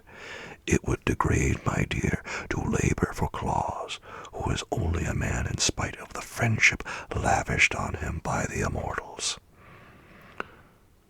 "You have heard," said the Prince to Og. "There is truth in what Will says." "Call Glossie and Flossie," returned the master. The deer were brought to the conference, and Og asked them if they objected to drawing the sledge for Claus. "No, indeed," replied Glossie. "We enjoyed the trip very much. And we tried to get home by daybreak," added Flossie, "but were unfortunately a minute too late." "A minute lost at daybreak doesn't matter," said Og. "You are forgiven for that delay, provided it does not happen again," said the Prince of the Nooks sternly, "and you will permit them to make another journey with me." "And you will permit them to make another journey with me?" asked Claus, eagerly. The Prince reflected while he gazed at Will, who was scowling, and at the Master Woodsman, who was smiling. Then he stood up and addressed the company as follows. "Since you all urge me to grant the favor, I will permit the deer to go with Claus once every year on Christmas Eve, provided they always return to the forest by daybreak. He may select any number he pleases, up to 10, to draw his sledge, and those shall be known among us as reindeer, to distinguish them from the others. And they shall bathe in the pool of Nares, and eat the casa and growl and marbon plants, and shall be under the especial protection of the Fairy Queen. And now cease scowling, Will Nook, for my words shall be obeyed." He hobbled quickly away through the trees to avoid the thanks of Claus and the approval of the other immortals, and Will, looking as cross as ever, followed him. But Og was satisfied, knowing that he could rely on the promise of the prince, however grudgingly given, and Glossie and Flossie ran home, kicking up their heels delightedly at every step. "When is Christmas Eve?" Claus asked the master. "In about 10 days, he replied. "Then I cannot use the deer this year," said Claus thoughtfully, "for I shall not have time enough to make my sack full of toys." "The shrewd prince foresaw that," responded Og, "and therefore named Christmas Eve as the day you might use the deer, knowing it would cause you to lose an entire year. If I only had the toys the Awkwas stole from me," said Claus sadly, "I could easily fill my sack for the children." "Where are they?" asked the master. "I do not know," replied Claus, "but the wicked Awkwas probably hid them in the mountains." Og turned to the Fairy Queen. "Can you find them?" he asked. "I will try," she replied brightly. Then Claus went back to the Laughing Valley to work as hard as he could, and a band of fairies immediately flew to the mountain that had been haunted by the Awkwas and began a search for the stolen toys. The fairies, as we well know, possess wonderful powers. But the cunning Aquas had hidden the toys in a deep cave and covered the opening with rocks, so no one could look in. Therefore, all search for the missing playthings proved in vain for several days, and Claus, who sat at home waiting for news from the fairies, almost despaired of getting the toys before Christmas Eve.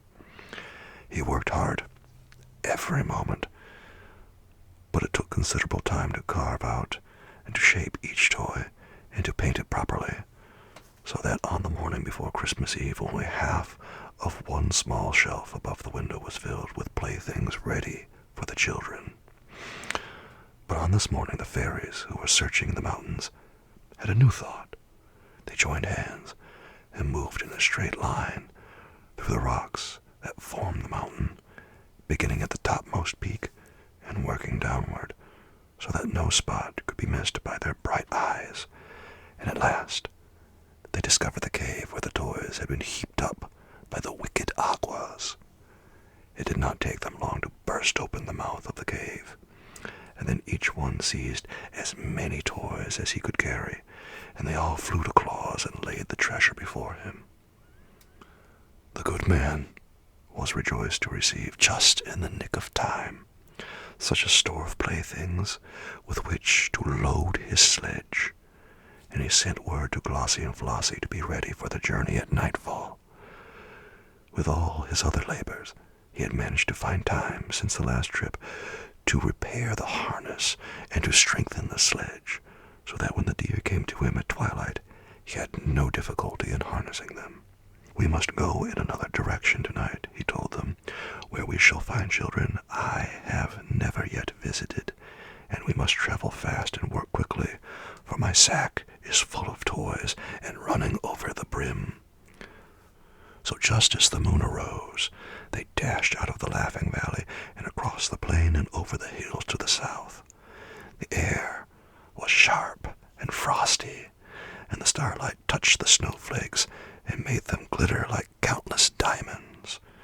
The reindeer leaped onward with strong, steady bounds, and Claus's heart was so light and merry that he laughed and sang while the wind whistled past his ears.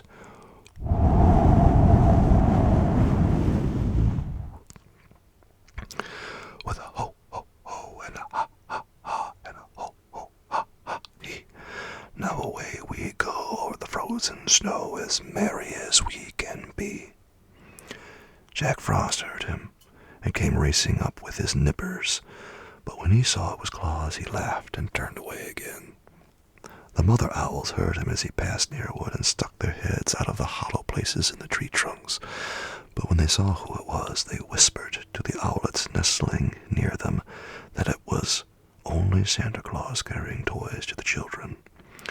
It is strange how much those mother owls know. Claus stopped at some of the scattered farmhouses and climbed down the chimneys to leave presents for the babies. Soon after, he reached a village and worked merrily for an hour, distributing playthings among the sleeping little ones. Then away again he went, singing his joyous carol. Now away we go over the gleaming snow, while the deer run swift and free. For to girls and boys we carry the toys that will fill their hearts with glee.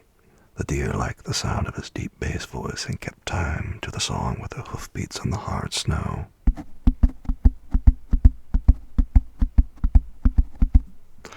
But soon they stopped at another chimney, and Santa Claus, with sparkling eyes and face brushed red by the wind, climbed down its smoky sides and left a present for every child the house contained. It was a merry, happy night. Swiftly the deer ran, and busily their driver worked to scatter his gifts among the sleeping children. But the sack was empty at last, and the sledge headed homeward, and now again the race with daybreak began. Glossie and Flossie had no mind to be rebuked a second time for tardiness, so they fled with a swiftness that enabled them to pass the gale on which the Frost King rode, and soon brought them to the Laughing Valley. It is true, when Claus released his steeds from the harness, the eastern sky was streaked with gray, but Glossie and Flossie were deep in the forest before day fairly broke. Claus Claus was so wearied with his night's work that he threw himself upon his bed and fell into a deep slumber. And while he slept, the Christmas sun appeared in the sky and shone upon hundreds of happy homes, where the sound of childish laughter proclaimed that Santa Claus had made them a visit. God bless him.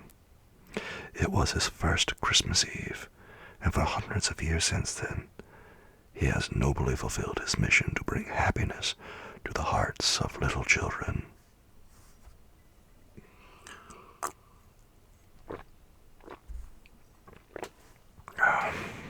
Chapter 11. How the first stockings were hung by the chimneys. When you remember that no child until Santa Claus began his travels had ever known the pleasure of possessing a toy, you will understand how joy crept into the homes of those who had been favored with a visit from the good man, and how they talked of him day by day in loving tones, and were honestly grateful for his kindly deeds. It is true that great warriors and mighty kings and clever scholars of that day were often spoken of by the people, but no one of them was so greatly beloved as Santa Claus, because none other was so unselfish as to devote himself to making others happy.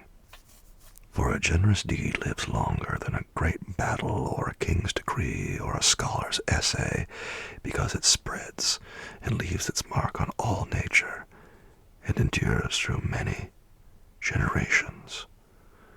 The bargain made with the Nook Prince changed the plans of Claus for all future time, for being able to use the reindeer on but one night of each year, he decided to devote all the other days to the manufacture of playthings, and on Christmas Eve to carry them to the children of the world. But a year's work would, he knew, result in a vast accumulation of toys, so he resolved to build a new sledge that would be larger and stronger and better fitted for swift travel than the old and clumsy one. His first act was to visit the Gnome King, with whom he made a bargain to exchange 3 drums, a trumpet, and 2 dolls for a pair of fine steel runners, curled beautifully at the ends. For the Gnome King had children of his own who, living in the hollows under the earth in mines and caverns, needed something to amuse them. In 3 days the steel runners were ready, and when Claus brought the playthings to the Gnome King, His Majesty was so greatly pleased with them that he presented Claus with a string of sweet-toned sleigh bells, in addition to the runners. "These will please Glossie and Flossie," said Claus, as he jingled the bells and listened to their merry sound. "But I should have 2 strings of bells, one for each deer." "Bring me another trumpet and a toy cat," replied the king, "and you shall have a 2nd string of bells like the first." "It is a bargain," cried Claus, and he went home again for the toys. The new sledge was carefully built, the Nooks bringing plenty of strong but thin boards to use in its construction.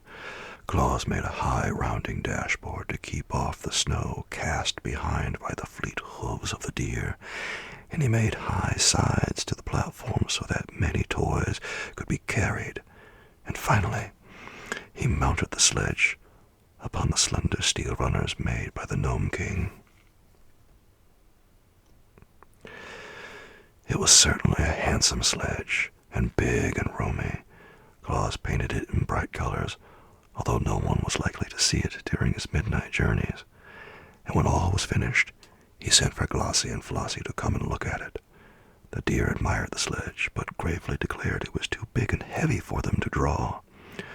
"We might pull it over the snow, to be sure," said Glossie, "but we would not pull it fast enough to enable us to visit the faraway cities and villages and return to the forest by daybreak."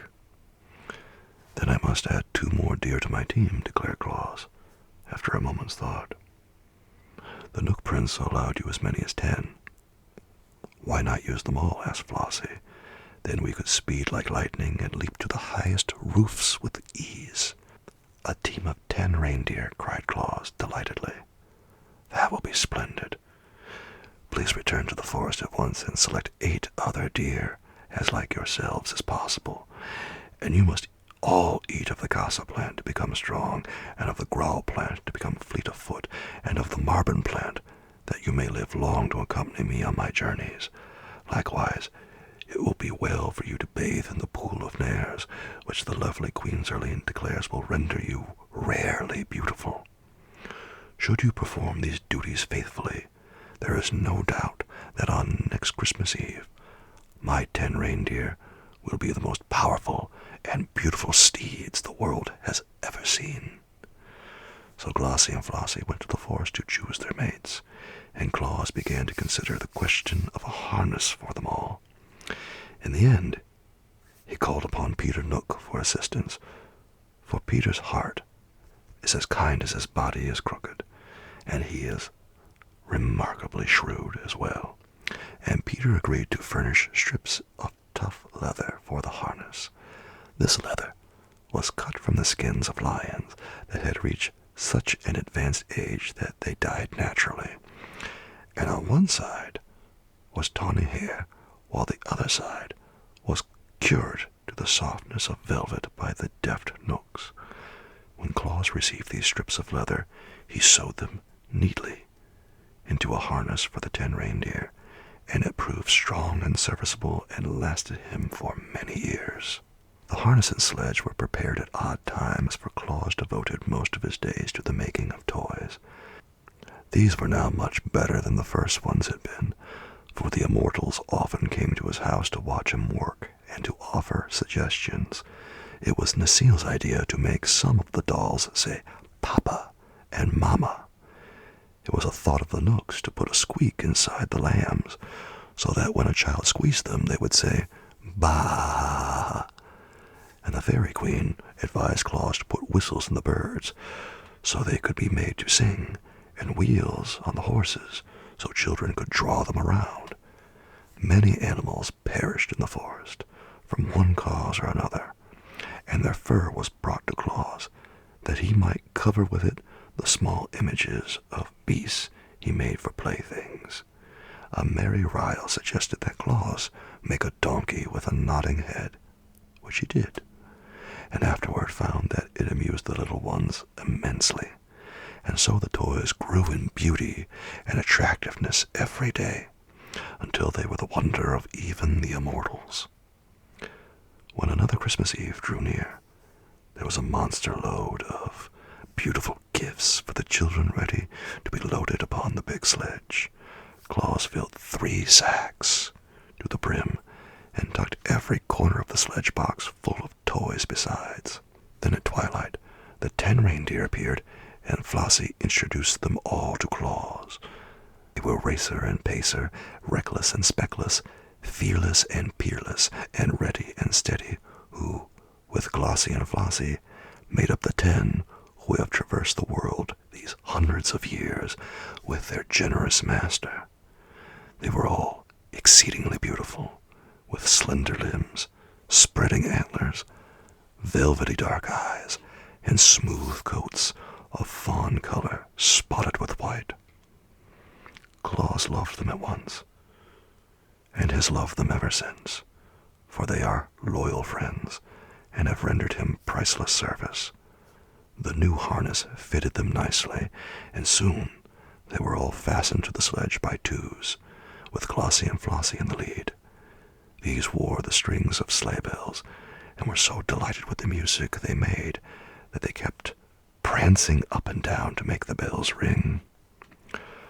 Claus now seated himself in the sledge, drew a warm robe over his knees, and his fur cap over his ears, and cracked his long whip as a signal to start.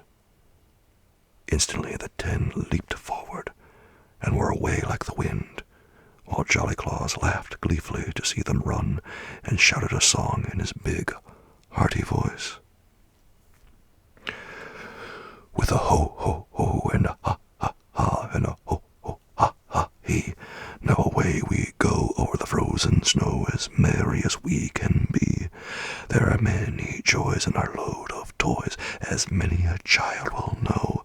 We'll scatter them wide on our wild night ride over the crisp and sparkling snow. Now, it It was on the same Christmas Eve that little Margaret and her brother Dick and her cousins Ned and Sarah, who were visiting at Margaret's house, came in from making a snowman with their clothes damp, their mittens dripping, and their shoes and stockings wet through and through. They were not scolded, for Margaret's mother knew the snow was melting, but they were sent early to bed, that their clothes might be hung over chairs to dry. Their shoes were placed on the red tiles of the hearth, where the heat from the hot embers would strike them, and the stockings were carefully hung in a row by the chimney, directly over the fireplace. That was the reason Santa Claus noticed them when he came down the chimney that night, and all the household were fast asleep. He was in a tremendous hurry, and seeing the stockings all belonged to children, he quickly stuffed his toys into them and dashed up the chimney again, appearing on the roof so suddenly that the reindeer were astonished at his agility. I wish they would all hang up their stockings, he thought, as he drove to the next chimney. It would save me a lot of time, and I could then visit more children before daybreak. When Margaret and Dick and Ned and Sarah jumped out of bed next morning and ran downstairs to get their stockings from the fireplace, they were filled with delight to find the toys from Santa Claus inside them. In fact, I think they found more presents in their stockings than any other children of that city had received, for Santa Claus was in a hurry and did not stop to count the toys. Of course, they told all their little friends about it, and of course every one of them decided to hang his own stockings by the fireplace the next Christmas Eve. Even Bessie Blithesome, who made a visit to that city with her father, the great Lord of Laird, heard the story from the children and hung her own pretty stockings by the chimney when she returned home at Christmas time. On his next trip, Santa Claus found so many stockings hung up in anticipation of his visit that he could fill them in a jiffy and be away again in half the time required to hunt the children up and place the toys by their bedsides. The custom grew year after year, and has always been a great help to Santa Claus. And with so many children to visit, he surely needs all the help we are able to give him.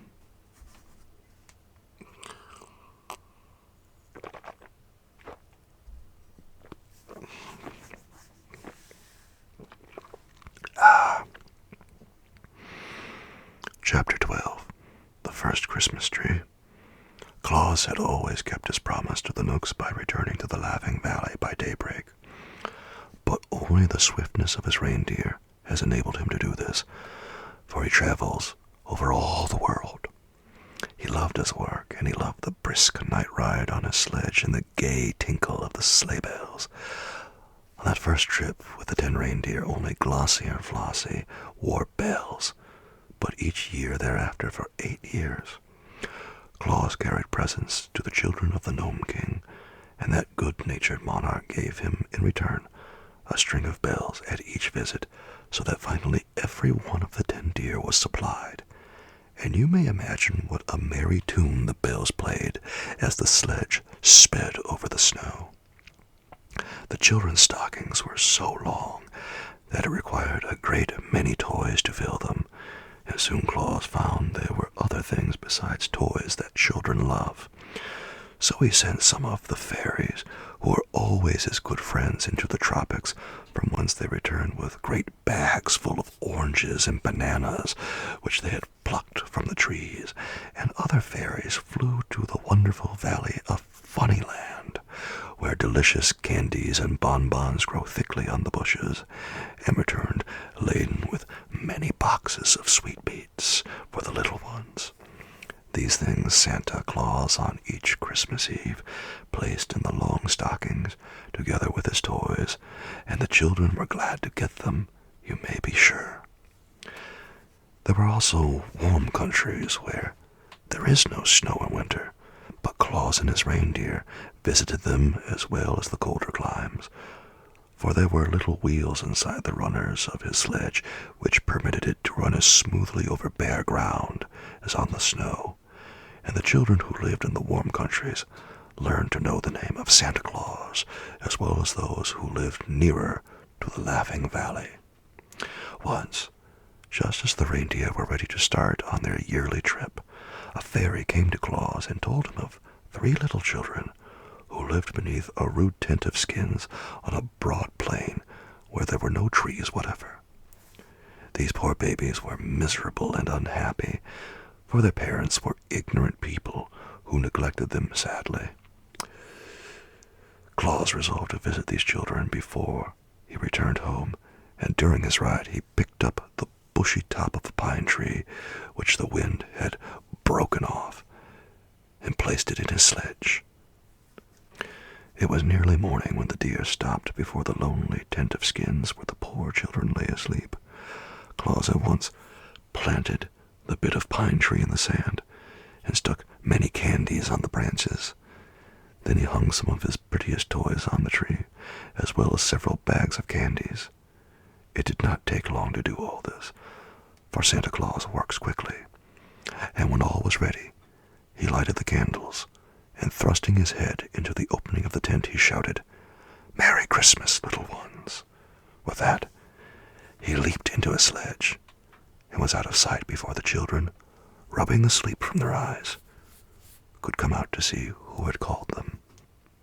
You can imagine the wonder and joy of those little ones who had never in their lives known a real pleasure before when they saw the tree sparkling with lights that shone brilliant in the gray dawn and hung with toys enough to make them happy for years to come.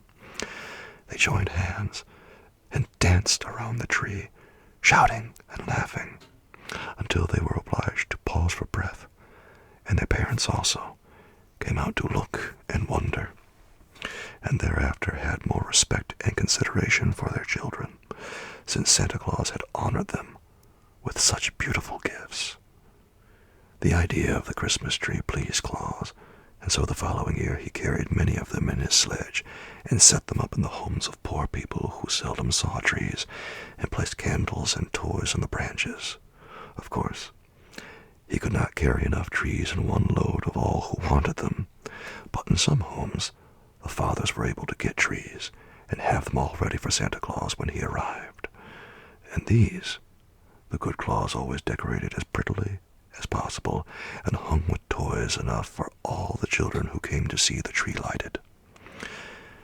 These novel ideas and the generous manner in which they were carried out made the children long for that one night in the year when their friend Santa Claus should visit them. And as such anticipation is very pleasant and comforting, the little ones gleaned much happiness by wondering what would happen when Santa Claus next arrived. Perhaps you remember that stern Baron Braun who once drove Claus from his castle and forbade him to visit his children. Well, many years afterward, when the old Baron was dead and his son ruled in his place, the new Baron Braun came to the house of Claus with his train of knights and pages and henchmen, and dismounting from his charger, bared his head humbly before the friend of children. "My father did not know your goodness and worth," he said, "and therefore threatened to hang you from the castle walls. But I have children of my own who long for a visit from Santa Claus, and I have come to beg that you will favor them hereafter as you do other children." Claus was pleased with this speech, for Castle Braun was the only place he had never visited, and he gladly promised to bring presents to the Baron's children the next Christmas Eve. The Baron went away contented, and Claus kept his promise faithfully. Thus did this man, through very goodness, conquer the hearts of all. And it is no wonder he was ever merry and gay, for there was no home in the wide world where he was not welcomed more royally than any king.